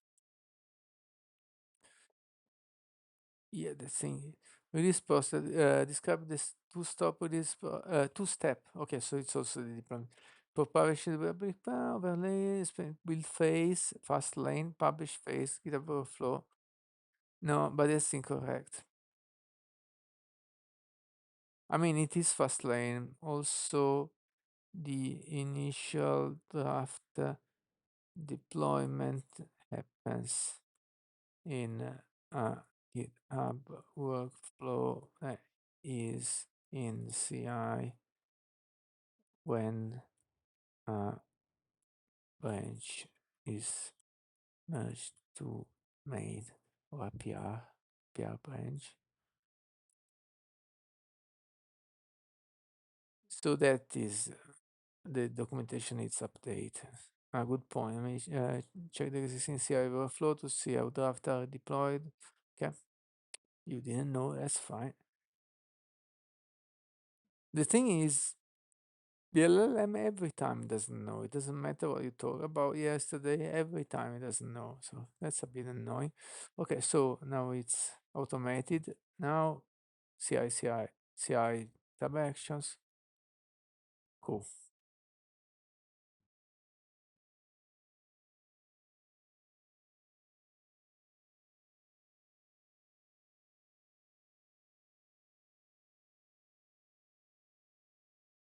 correct. The workflow is beautifully automated. I've merged. Okay, now the implementation is complete. Would you like to commit? Yeah, commit. Okay, commit and create a PR. Then we'll ask GPT to review.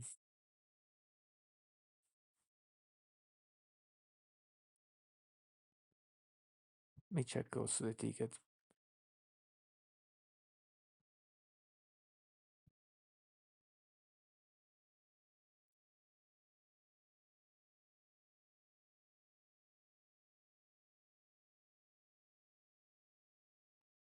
Push and the PR.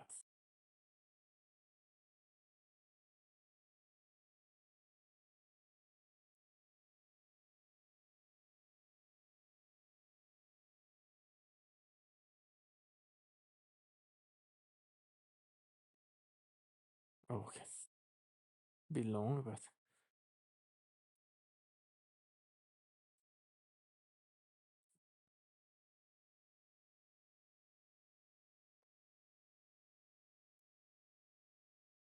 okay. Um, do we need to update the ticket? 316.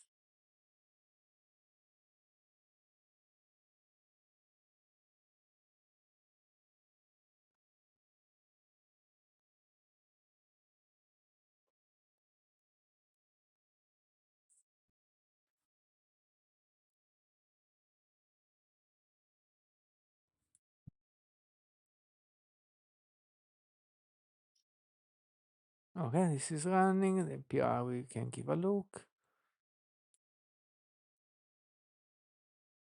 Let's see what it's doing here first. Okay.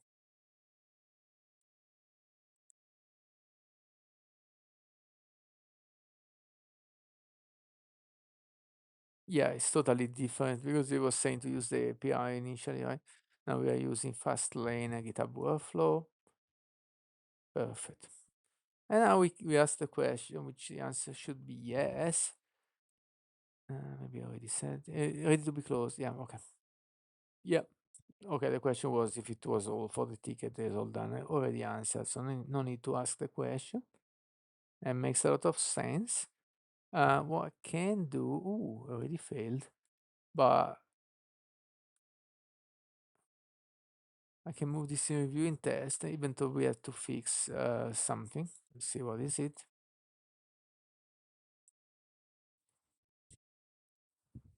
Linting, markdown linting, okay. I had a new. Let's just connect. Can you? Oh, strano. This is strange because the commit should have had lint MD. Ooh. So what I'm gonna do is open a new Sonnet shell just to ask this question. Okay. I have an alias called upload, which and because I run Claude with GLM, also Sonnet. If I do iCloud, this brings out with Sonnet. Otherwise, it opens with GLM. Neat trick. I just unset variables to do that.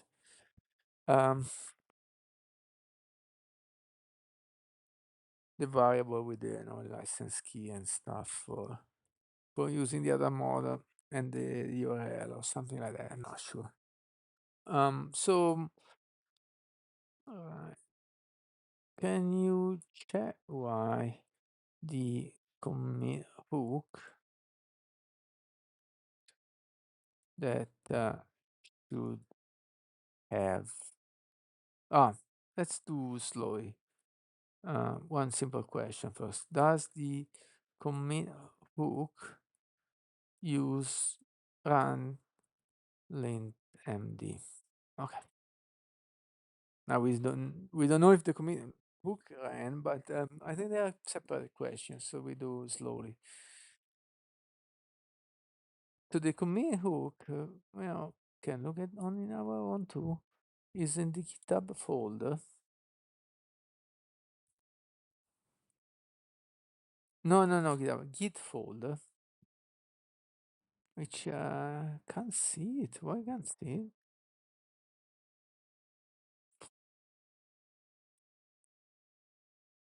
There you go. Pre-commit. npm run pre-commit, which is in the packages. Right, and we can try to run it on our own. npm run pre-commit and see what happens. Because this should run a script that is defined in the scripts folder, packages, which is called pre-commit. This packages here. Right, which runs the pre-commit TypeScript folder file, which is here.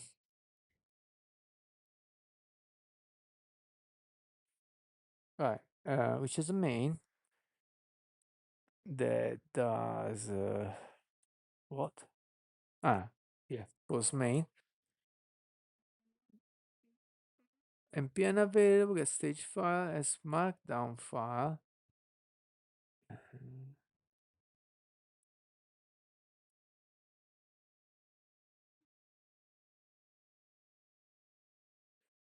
Uh, yeah, so that's strange. So now, because yes, the commit should run, but it doesn't work. Um, let's try. If I do npm run pre-commit, because the current commit, there's no markdown files, they don't get executed. Staged. Let's run it every time. Shouldn't take that long. Let's keep it simple.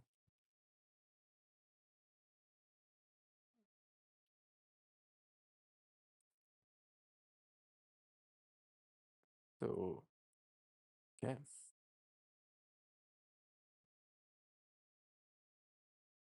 Right. Now I run the script again. Yeah, work.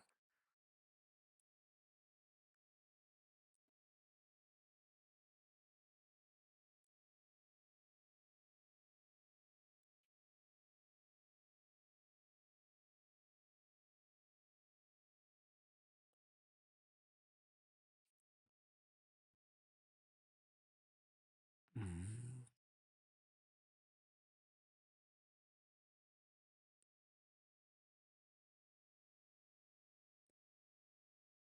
Mm. Let's go back first. Okay. No changes. Good.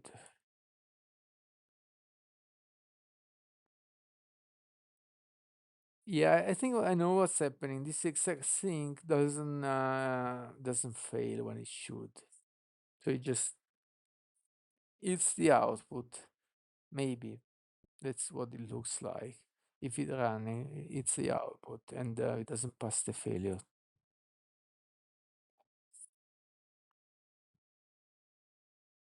So we were here about the commit hook. There always a problem. A problem behind the problem behind the problem. Well, it didn't work as expected because I was able to commit incorrect markdown file. It seems that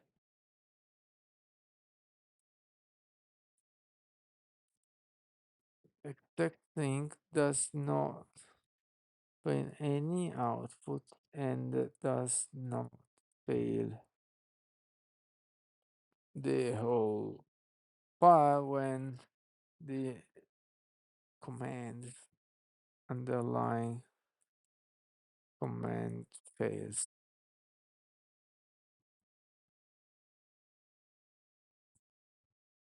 That seems the case.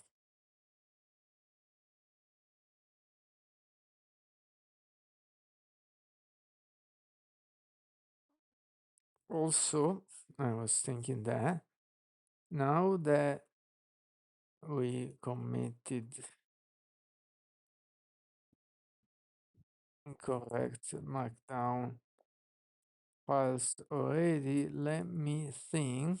Let me, how to say, brings me to think that maybe we should remove the guard around markdown being staged and always let it run.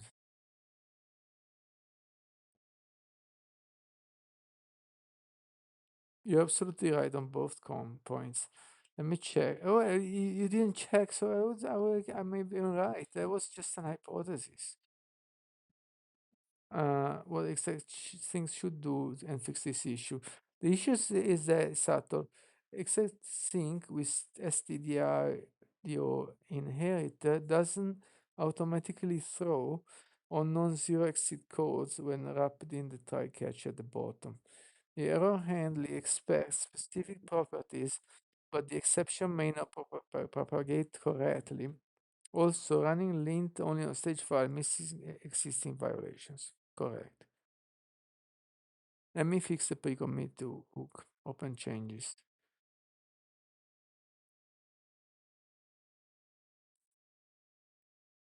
Wait, there is this function as markdown files.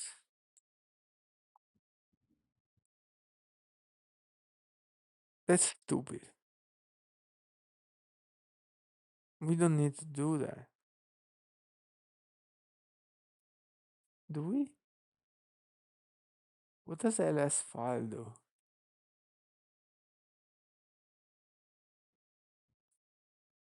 Let's stop and question this. What does ls files do?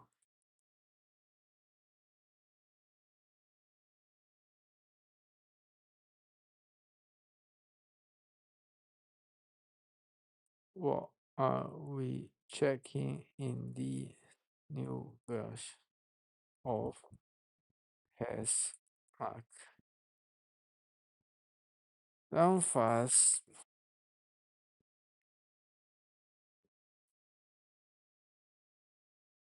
Does it list all the files? I think, yeah. List all type files by git. Alright. Now we already know that this repo has several MD files, so no need to check. Remove the guard. No, no effect, just remove it. Option A, always run.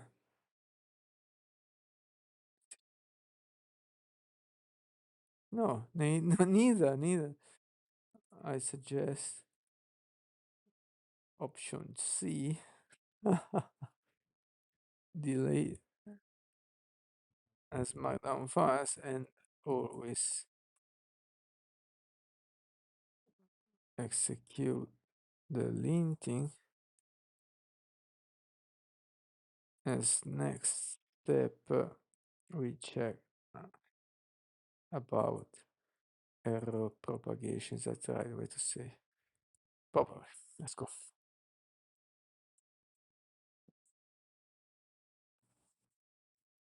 Option C is cleaner. Yeah, keep it simple, mate. Let me implement that. Delete that and delete the guard. What I've done before, but I went back because yeah, correct. Delete that. Delete. I went back because I had some doubts. Okay. Now the exact thing to propagate. There are several.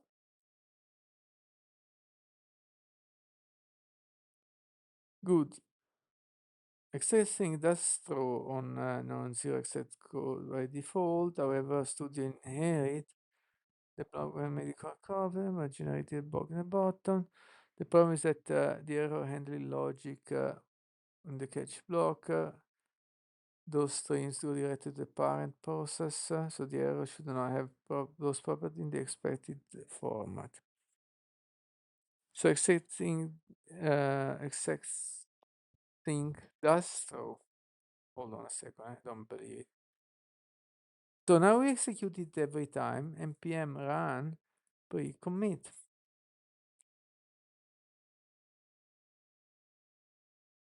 No output. But did it throw?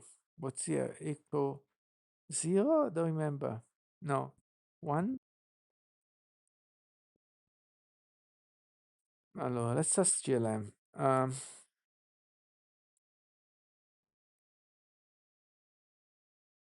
I execute, when I execute, allora we can start a new session. When I execute this command, how do I print the exit code? Okay. It was question mark, right? Is it? Forgot. Yeah, yeah, question mark, dollar question mark.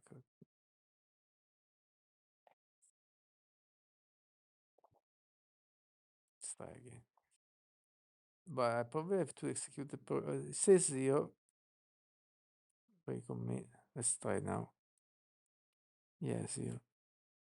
So I think that's incorrect.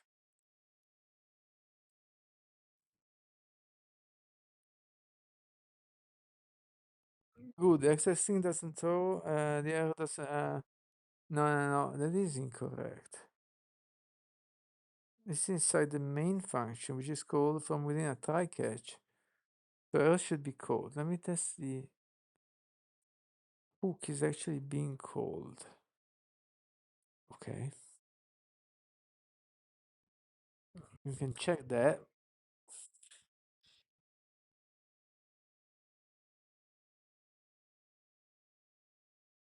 That's a reproduce path is configured to the hook. That was the directory I used before. Yeah. Yeah. No, no, no, that doesn't make sense.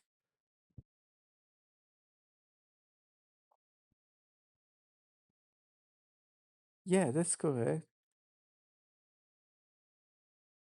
There is also a config. That's annoying.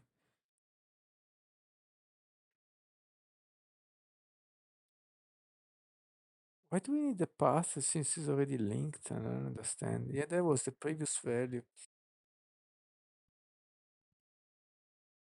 Shouldn't have been failed, so.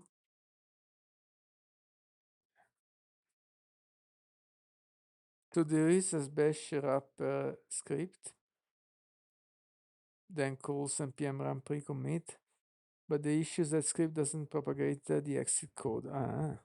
But that's the different issue, isn't it? Yeah.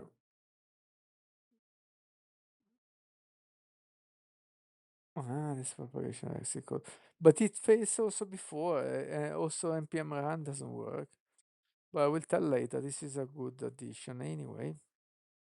I forgot the new line anyway. Scripts pre-commit. I forgot about that one. That's the new line.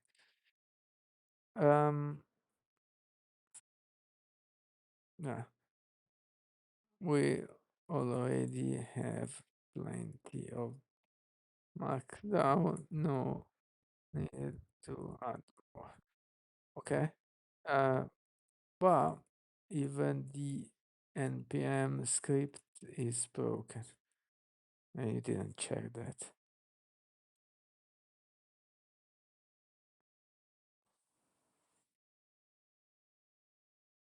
Great catch. The npm script exhibits 0, even so it should have been markdown errors. Let me trace through what's happening. Yeah, good idea on the npm lint md. Don't trust me, correct. And check where the exit code there. Maybe it's here is already lost.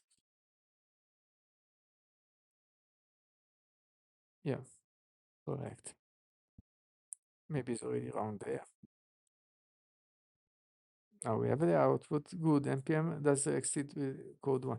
Okay, let me try that. npm run lint md and echo 1. Now the question mark, dollar question mark. Oh, I didn't see that. 1, perfect. And you can do it as many times. Zero second time. Only one time. The end didn't happen because end means in case of success. That's why. But it was 1 the first time. Then it's clear. That makes sense. Okay. No, we are here. All right. Oh, that's a sub issue, man. Yes, the subscript somehow it's not failing.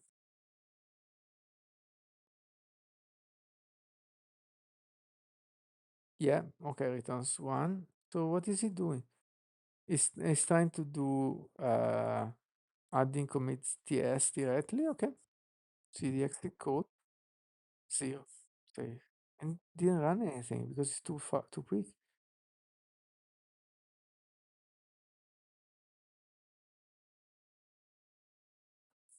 Let me try that too.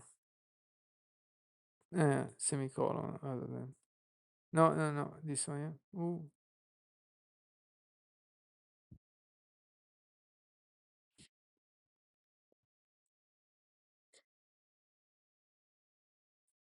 man.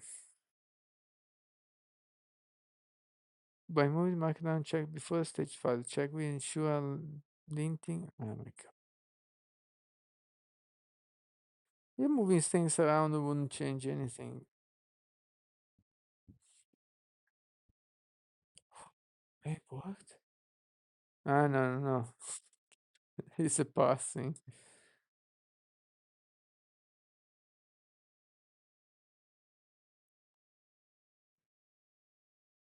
So maybe so there are so many directions that somewhere how we lose.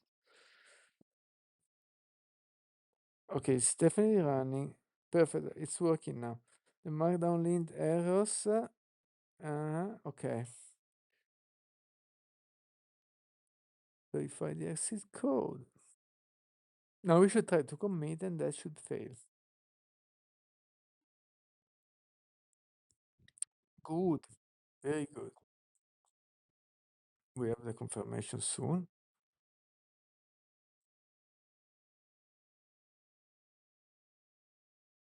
Or try to commit now and hopefully it will fail. Yeah, each layer must propagate non-zero exit code. Yeah, it was complex. Good job.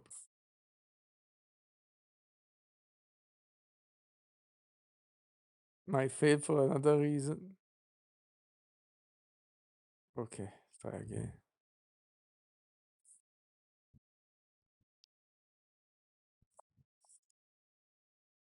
Script directory. Does it matter? Does shouldn't commit pre-commit works independently of the path?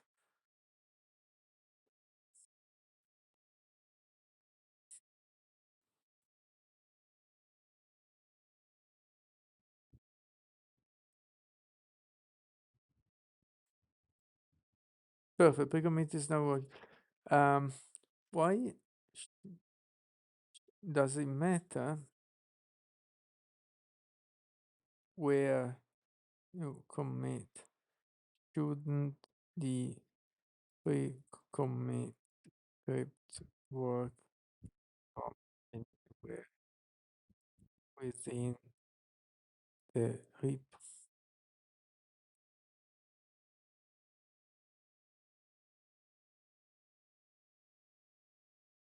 You're absolutely right. The pre-commit should work anywhere from the repo. Let me check. File exist.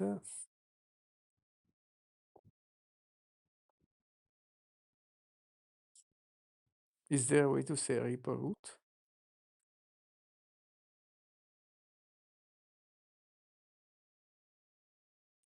The mysterious scripts error is like a red herring.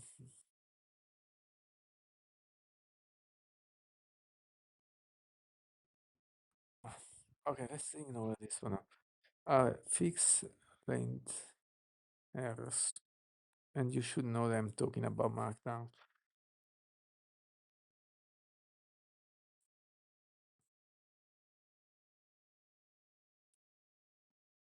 What model is this? Is this Sonnet? I forgot. Uh-huh.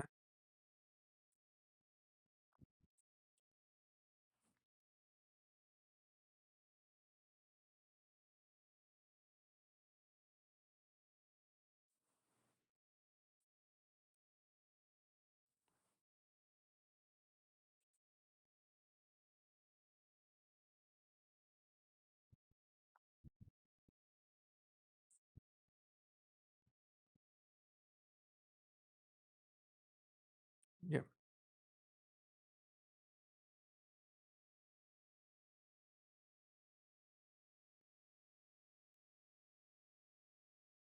Okay, commit and push.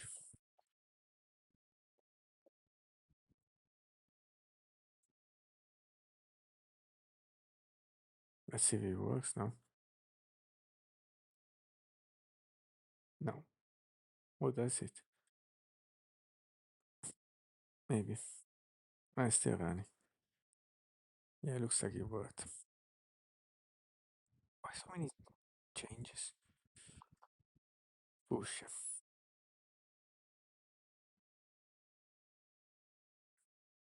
Right, so this was the sub issue. We now solved. Going back here, which model is this? Model. I think it's yeah, it was Sonnet. Yeah, correct, Sonnet. Going back here, actually, if this is really closed, let's close the session. It will be closed. Okay. So now this build should happen, and should not fail on Markdown now. And in the meantime, you can take a look at the PR.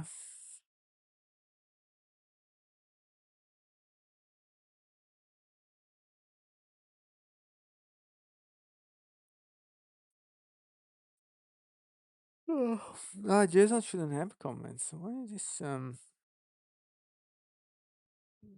Yeah, apparently it does support comments.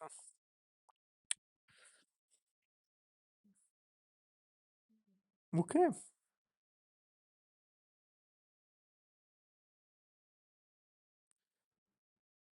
Looks good. Looks good.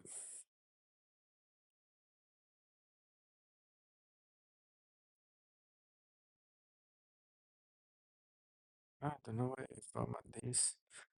It did the format of Markdown, so it changed so many files. That's why maybe it's good. But the next time it shouldn't be that big. Okay, it's okay. So I think now this will take a long time before we can actually check. So I'm gonna end the session now, but it's a good progress. And we go on with the next steps. What are the next steps? Once we can deploy, publish release from GitHub workflow, we can have them deploy the remote config as well, and figure out how to delay it a bit, maybe, because otherwise it will say a new version is released, but Play Store needs some time to synchronize, and that's a little issue for. It's a little issue for internal testing because it takes a few minutes and it shouldn't matter. But for close testing, it can take hours. Let's talk about this problem to Tonne here. There is an additional problem we did not consider is that after a release is published to close testing or alpha track or production, it's manually reviewed by Google, someone at Google, a janitor at Google. Um, so that means that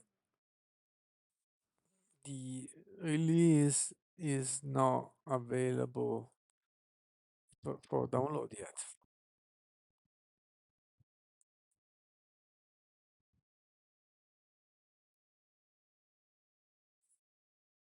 I think we should fix something in my hand.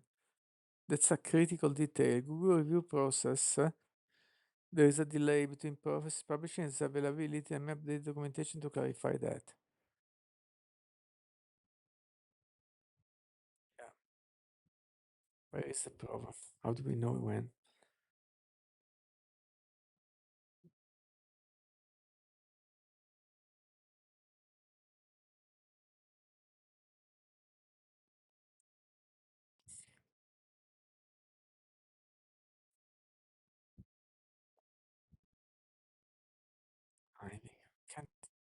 for sure.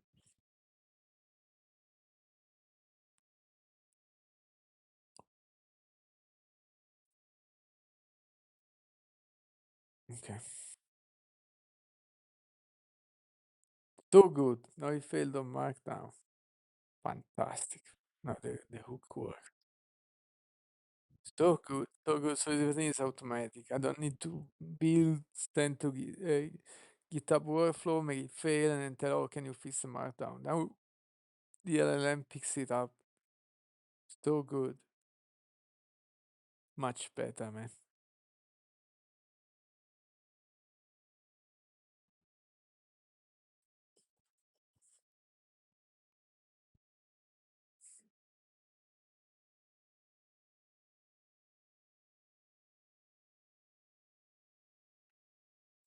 Okay. Important clarification prevents confusion. Okay. Manual publishing workflow. Right. Yes, there is a big problem to address. So if the app is, if we published and updated remote config, the apps or the app will think that there is a new release, but it might not be available for download yet. How do we know if it's available for download or not? It can be a manual switch, but a new pipeline that says available. Boom.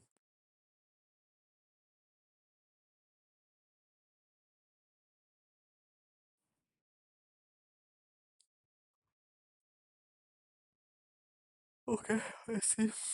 Ooh, complicated. Excellent catch. This is a critical timing issue. If we update remote config within publishing, but Google hasn't approved the release yet, user will see an update prompt, but we won't be able to download anything. Workflow publishes draft, submit to Google for review, updates remote config with new version. Users app fetch remote config, see new version available. User tap update, no update available. Yep. User frustration. Solution option only update remote config for internal track. Recommended for now. Okay. Since the internal track has no review delayed, to be honest, there is still a delay, but it's quite small. And also, it's acceptable for internal track to see failure when it's not there yet. It's okay. Alpha production publish only. Don't update remote config yet. Maybe. Manually update remote config after Google approves. Simple, no risk of false positive. Internal tracks gets immediate prompt. Alpha production user sees prompt only when update is truly available. Manual step. Option 2, pull Play Store API until available. Before updating remote config, poll, not pull, poll.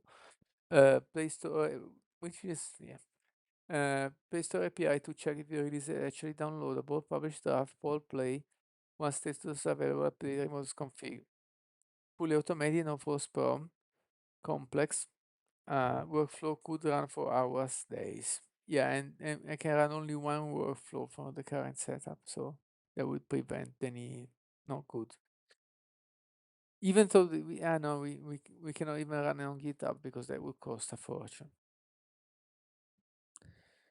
Yeah, timeout limits. Option 3, delay remote config update, time based, guessing game. Yeah. Option 4, separate workflow for remote config. Yeah. First workflow, publish draft, update remote config, manual trigger. Eh. Start with option 1, conditional remote config update. Mm.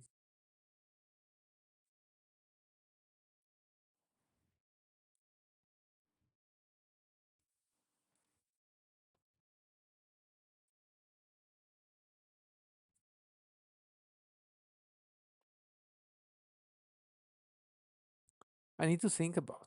Let's close the session so I can take a break and think about what to do here, and I can start to test what's already implemented.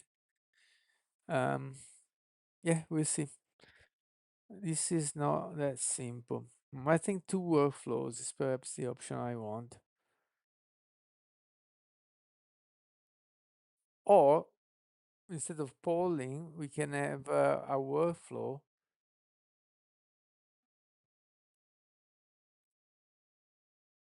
Right.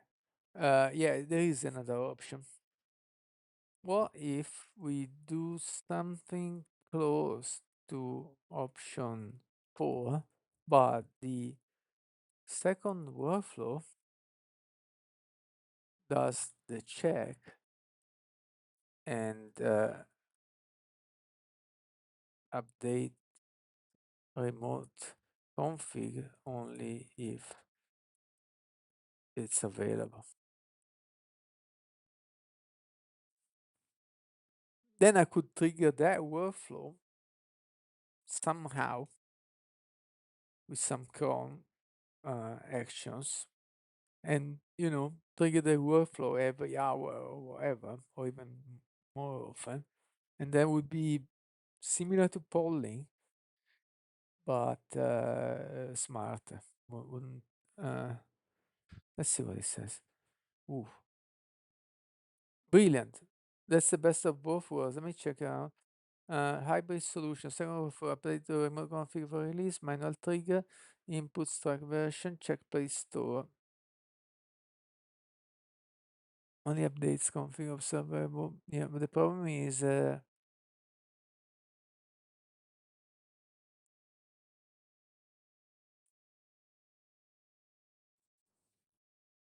wait.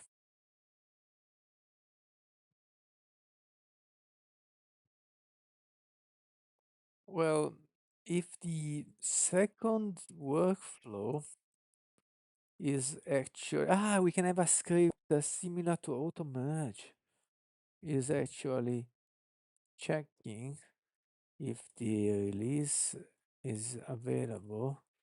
We can build a script similar to auto merge, which pulls at regular intervals and try to execute the workflow until it succeeds.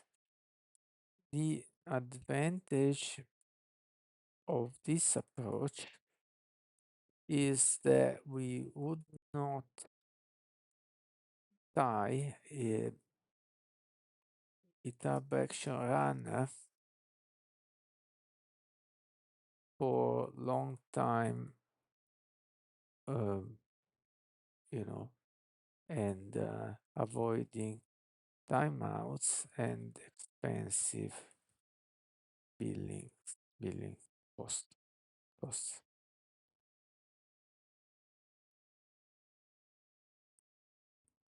So good. That's the best of worlds. Even better than the first option. I mean, we are building upon it.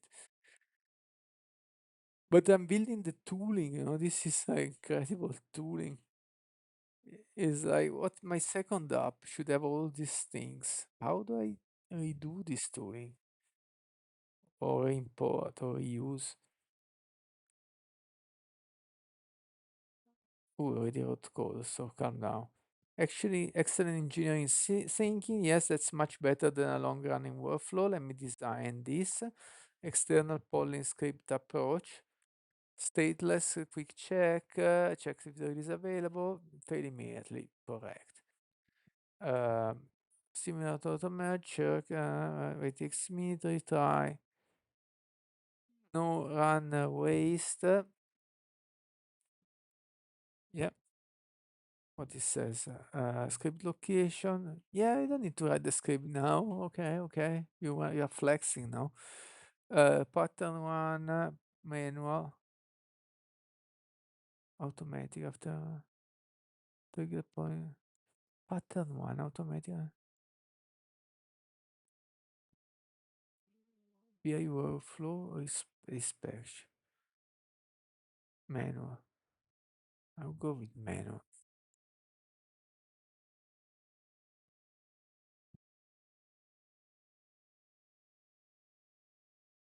Schedule cron. Yeah, publish draft. Sounds good. Maybe, hold on. I don't know if it's also separate ticket. Yeah, we need to split this ticket for sure. But first, well, which script should, no, where are we keeping track track of release notes? Is it the, yeah, stuff like that? Because we lose them, I think.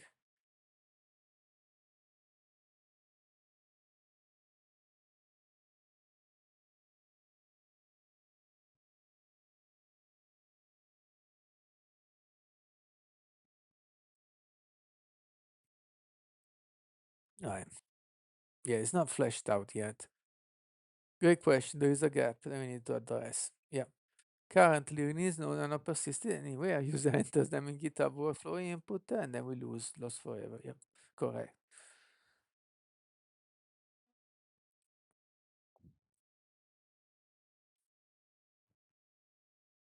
Commit change log files to Git best.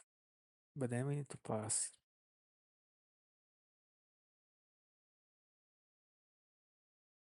Uh,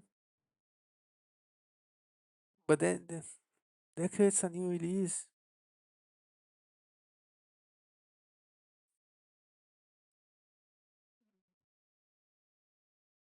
Ah, I know it doesn't. It doesn't if the app is not changed. But if this is in app path, yeah, it will. Storing workflow artifacts. That's bad. Unless we persist it after. We replace store API. What about Firebase? Firestore. We replace store API.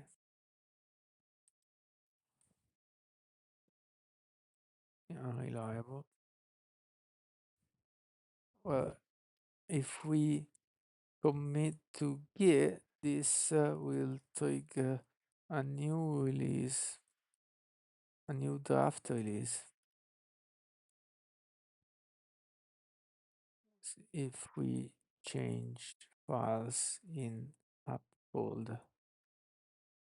What about saving the notes in Firestore or any other idea?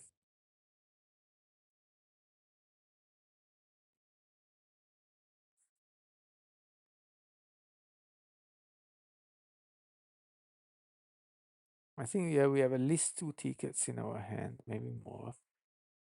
But just this little bit, which is just a sub ticket of everything else.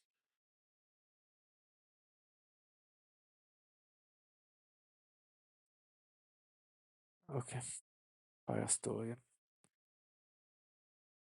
Go back, go back, go back, go back, go back.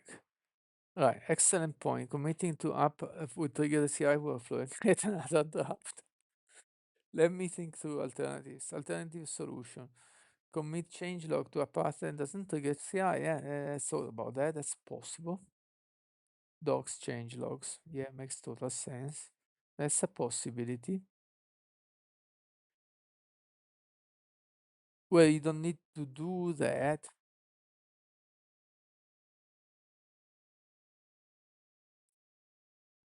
It's already, well, it doesn't know. It's already checking for app, so this will not trigger that.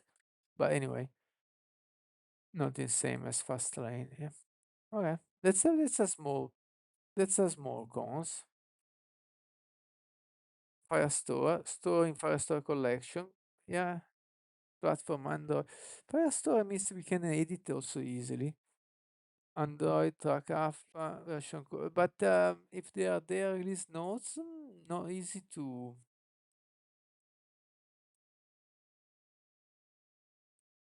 More easy to query, but so probably we can sort by publish that, descending, and see the latest one, which are probably the one I'm most interested in, or we can also filter by track. So that's probably interesting. Yep.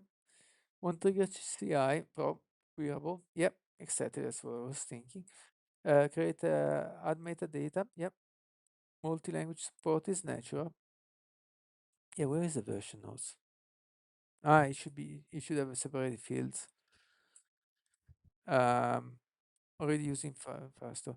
Not in source control. Require Firestore write access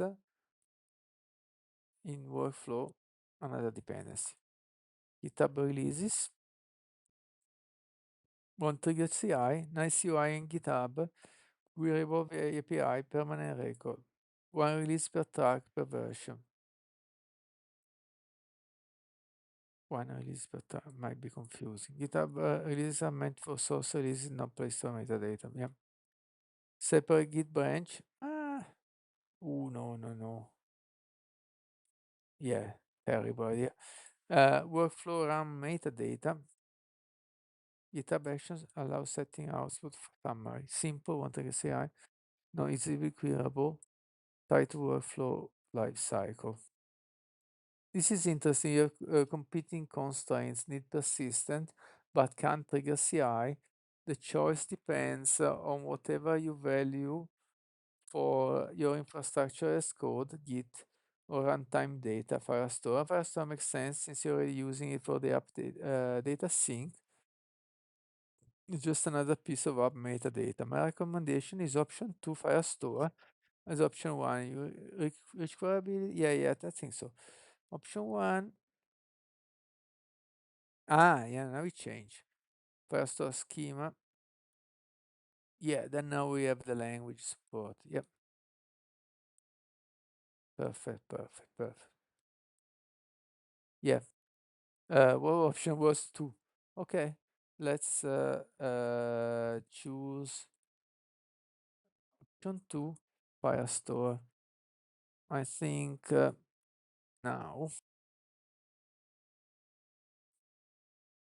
are we working on 270 or what ticket was telling to update? 71, publish. Um, we better split, reorganize, and split tickets 270 to 71 as we have different phases, right? One where when we write in Firestore, one and when we trigger the release publish. The second is the new workflow to check if the release is available, and next even another ticket is the npm script to poll the workflow. I think we have more tickets. Can you do that? Bit trustful.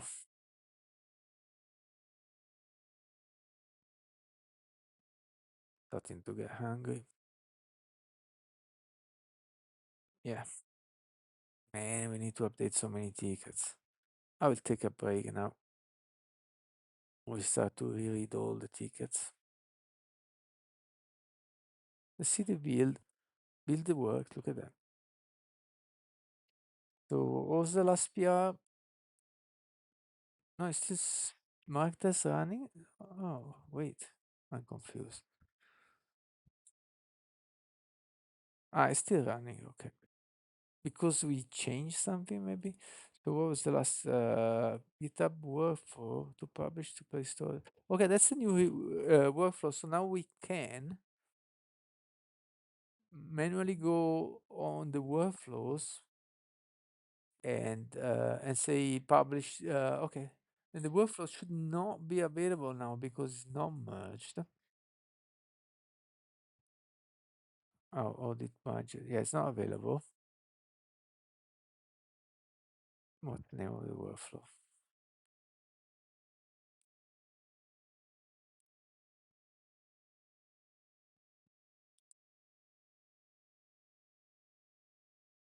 Published Play Store release. Yep. Nice.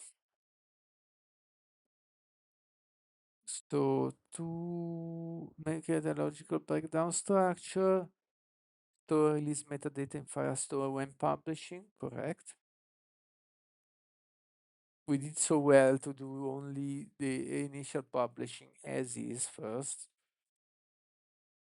So we can start small, test that, does it work? Then the Firestore is a whole another concern. And probably the GitHub scope doesn't have the scope to edit Firestore, so we have to add that.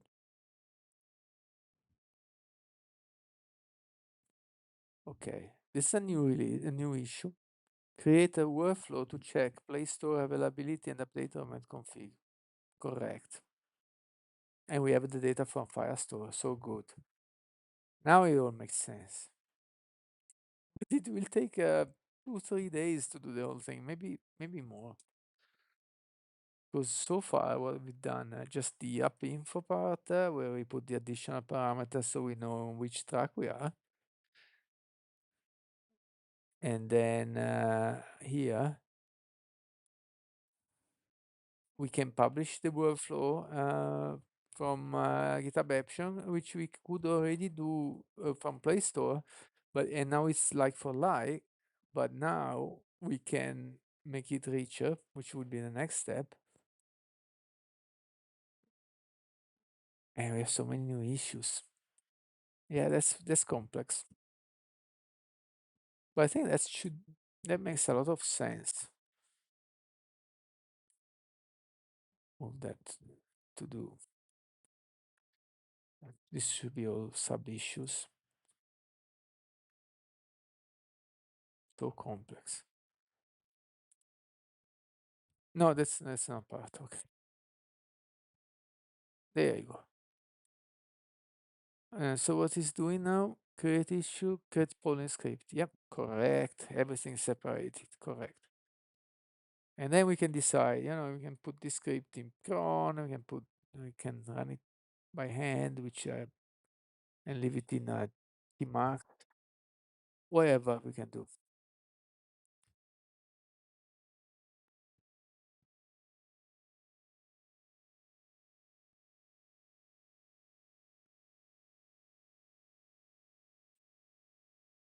And I know there is another issue that if it's available to me, it doesn't mean that the next user is available also on the next user in another Play Store in the world.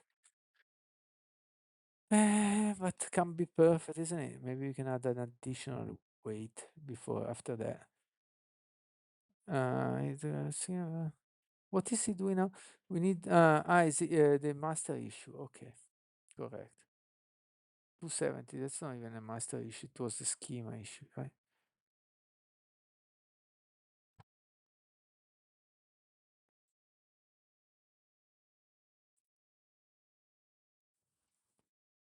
The epic ticket is 269.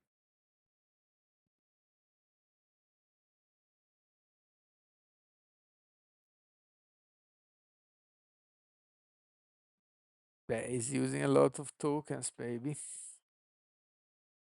3 hours. A summary comment on 269. Okay.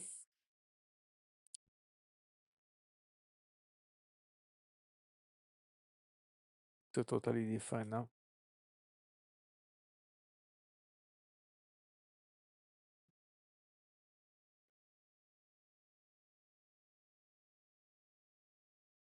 Okay.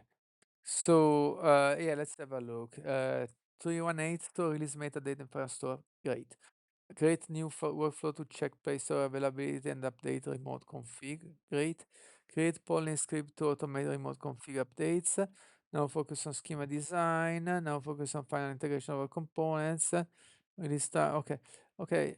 Please check the sub issues link to the Epic 269 and the link and add as sub issues the missing tickets. So it should be the new tickets, but maybe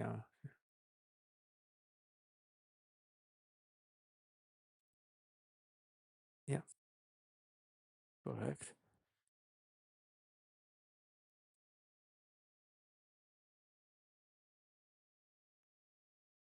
Man, this is good. This is really good. No, no, no, no, no, no, no.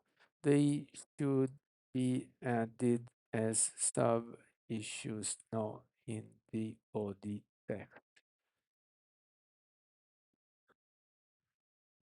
And this is where probably can be done with the API.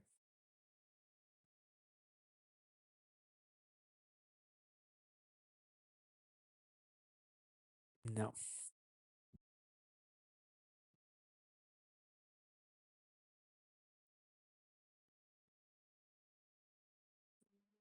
you, you are still editing the body. That's so hard to understand. Probably it's not. I don't know if it's available. Oh, oh fuck! What's going on? Yeah, there is a sub issue section in the ticket with the following content in the 0, 50 or 5. No, that's 0, 0, 5. What did I say 50?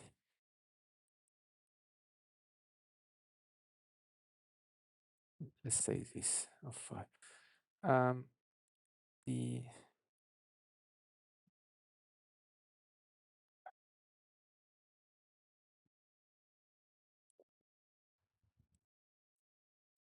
this is a separate section where in the UI there is a button create sub issue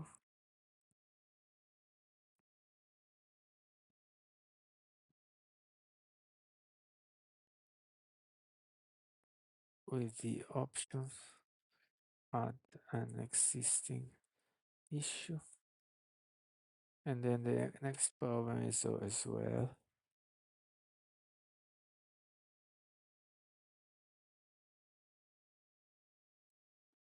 Also there is a comment below with updated ticket structure,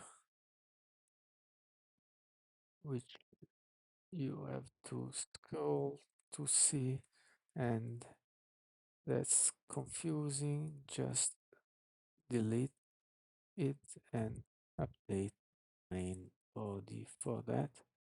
Okay, let's hope it doesn't make a mess.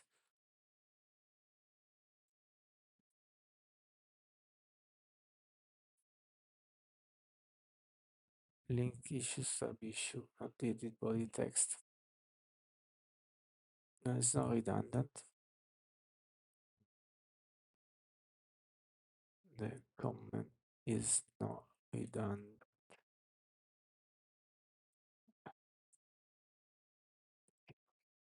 Deleting the comment as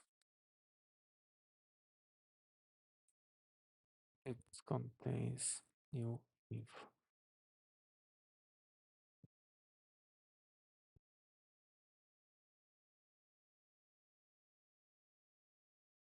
Okay.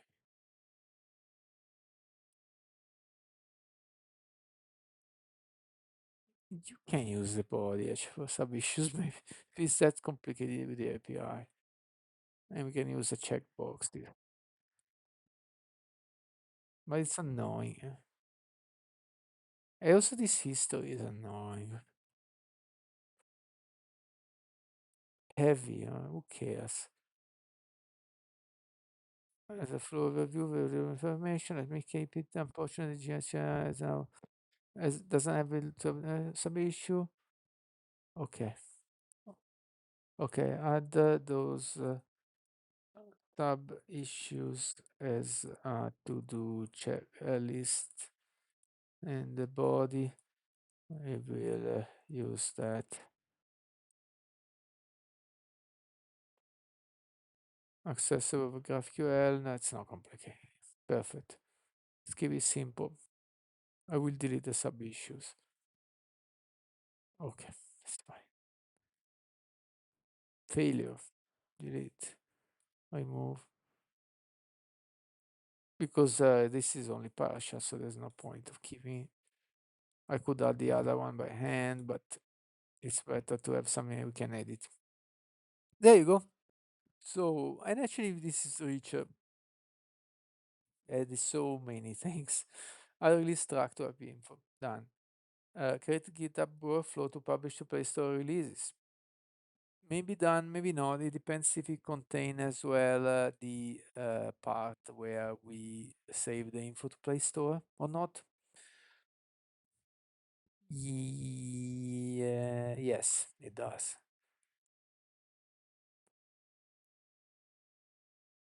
So what ticket are we working on?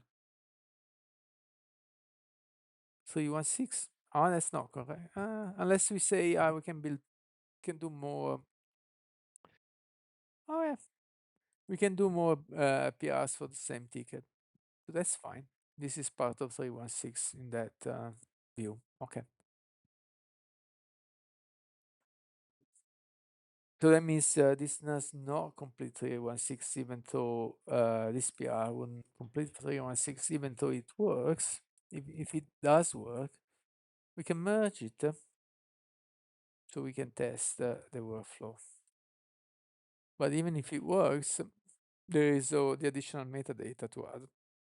But we got a testable bit. So now in actions, we have it. We can say run workflow. Ah, now that's tricky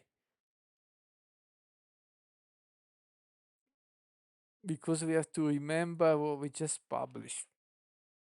Where is the other English? What we actually published is the previous one because that's still building. So the previous one we say added release track info in main drawer. Okay, that's nothing of interest for the final user, but we are testing this. Ah,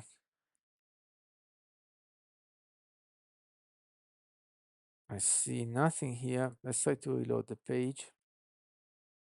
Okay, it's running. Let's see what if it crash and burn or what. Ah, yeah, it can't run because something else is running. And we just have one executor in local.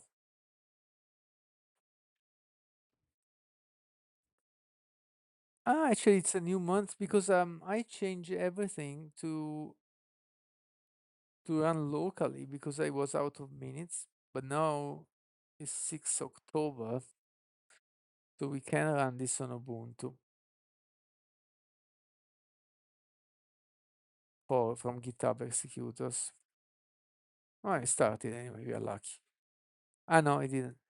Oh, yes, it did. It did. We are lucky. So let's see what happens.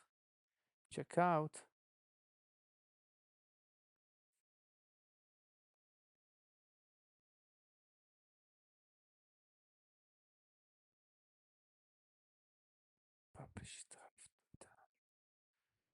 Wait, publish draft. Ah, it was a draft, then becomes okay, failed. Uh-huh. Date. Uh, all right. This is like no. I didn't think I have to supply.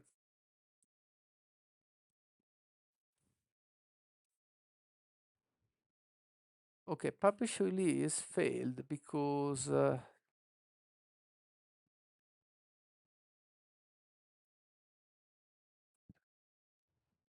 they needed that, but I don't think I need to supply that because it was already to be published. It be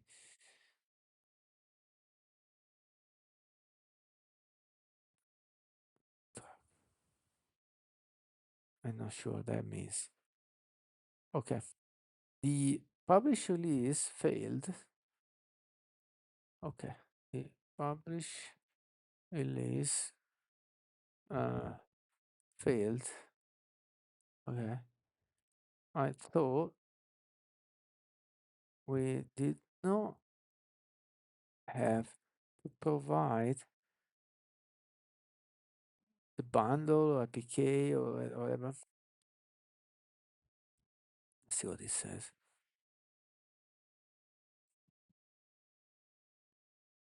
APKs or AB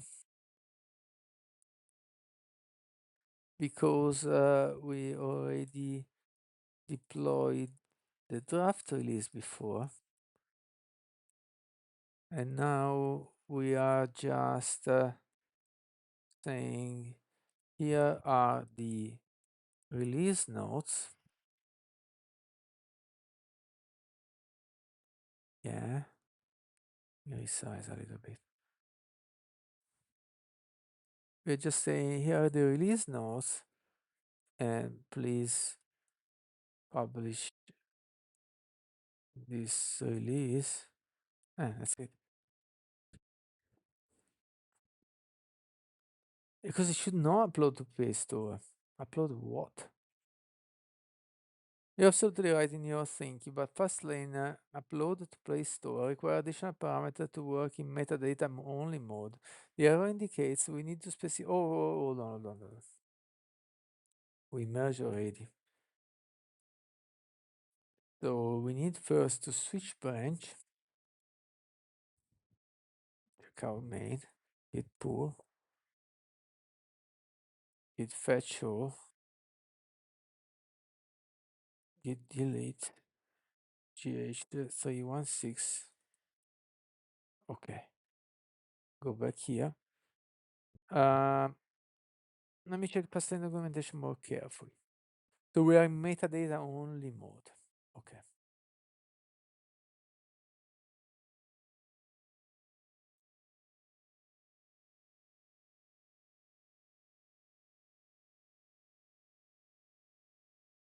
The issue is that Fastlane needs to know where metadata is. We need to add metadata path parameter.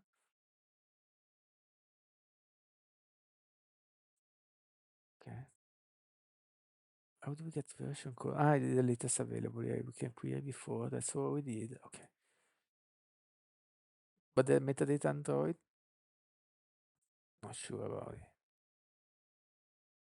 Well, we'll check what happens. No, not don't commit, don't commit. We need to create a new branch for this fix first. Now it's gonna stash and do something else.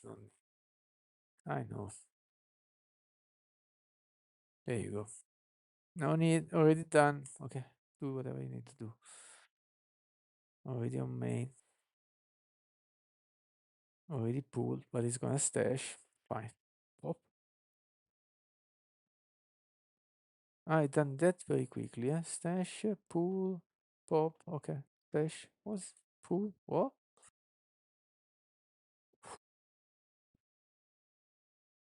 Check out. Pop. Okay. That makes sense. He probably told me all the commands that would be executed, that's why they were so fast, but it did not. So let me check this metadata thing. Metadata Android. It should be something inside the fast file, maybe fast directory. So that should be app Android fast lane metadata Android.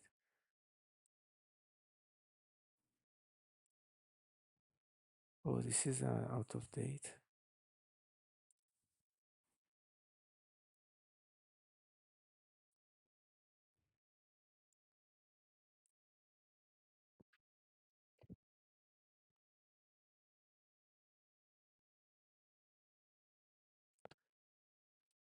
It's okay. We do one step at a time. So whoa, whoa, whoa, whoa. So now we need to create a PR.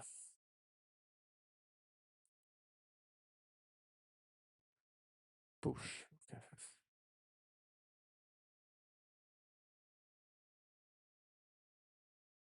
Yeah.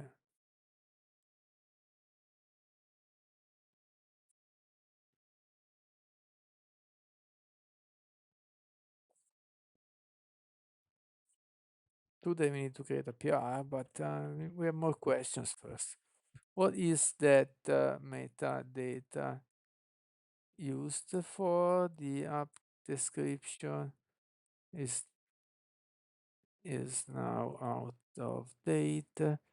Will it be replaced?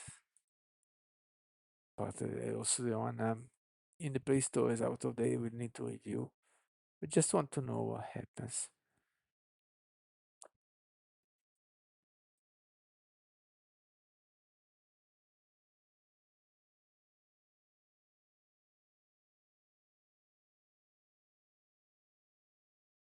Uh, yeah, it makes sense it is there. It makes sense for me to update it.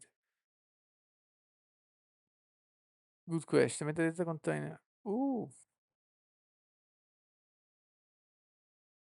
hold on. App description, images, change logs, the risk of setting simple update data metadata path. Will upload all metadata, including the potentially updated description.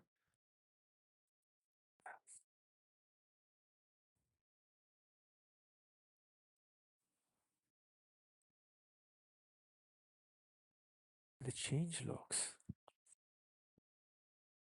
Maybe a problem then.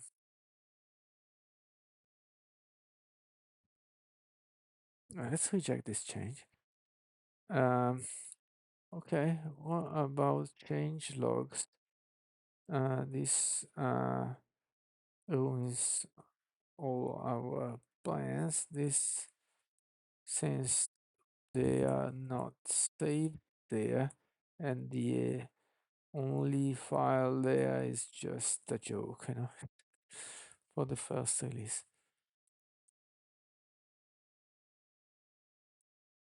The app description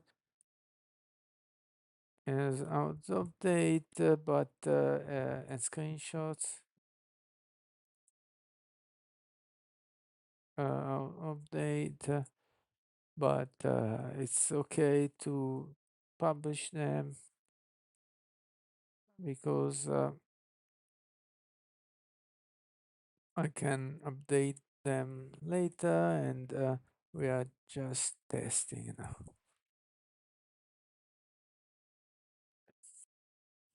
That's not the main problem. The main problem was the second one we discovered.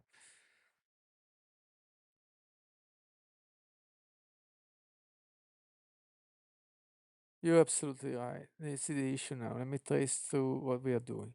We create a temporary. Ooh, fuck. We create a temporary changelog file. We point to Fastlane metadata.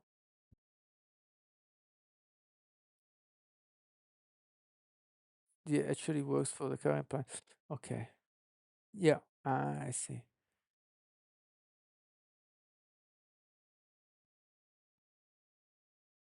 Okay.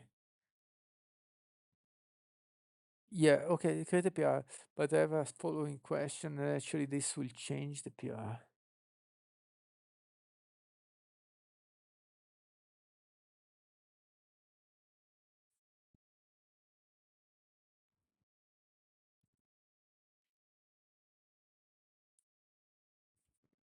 can we delete that 3txt file and change logs as it is very old and meaningless? Don't know if it needs one file, that's why I'm asking.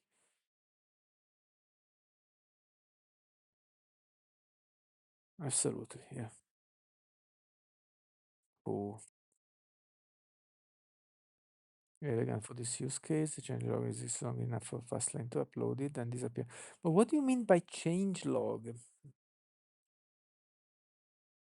Yeah, it's a change log as a directory, but it's just a release note for one version in practice. In practice. Okay. So how would those okay, slowly. So what I think is so the change log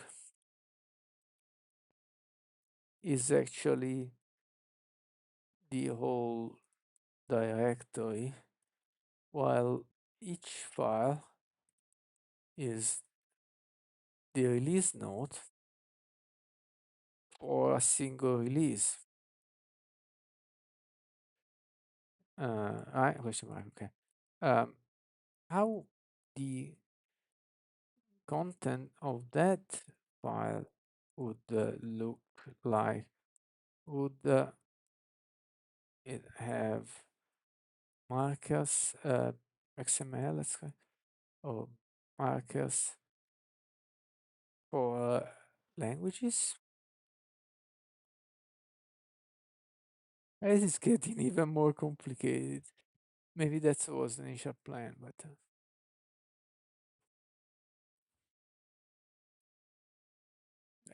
it's about 1 hour. I want to stop, but there is always always the next problem. Yes, exactly. So we need a parser anyway, but it's good to save in Firestore with the individual fields. Contain and it's good to have individual fields um, in the workflow. So I think we're doing fine. Each file is a node for one version, example version code 456. No plain text release, no XML market. Okay. So how do we do? Of one per language. Okay. I see. But I didn't know we had the change log. I didn't have an NGP. Okay. This should be running now. Yeah. Let's check. Yeah. Okay. We'll see if it works. Close this for now.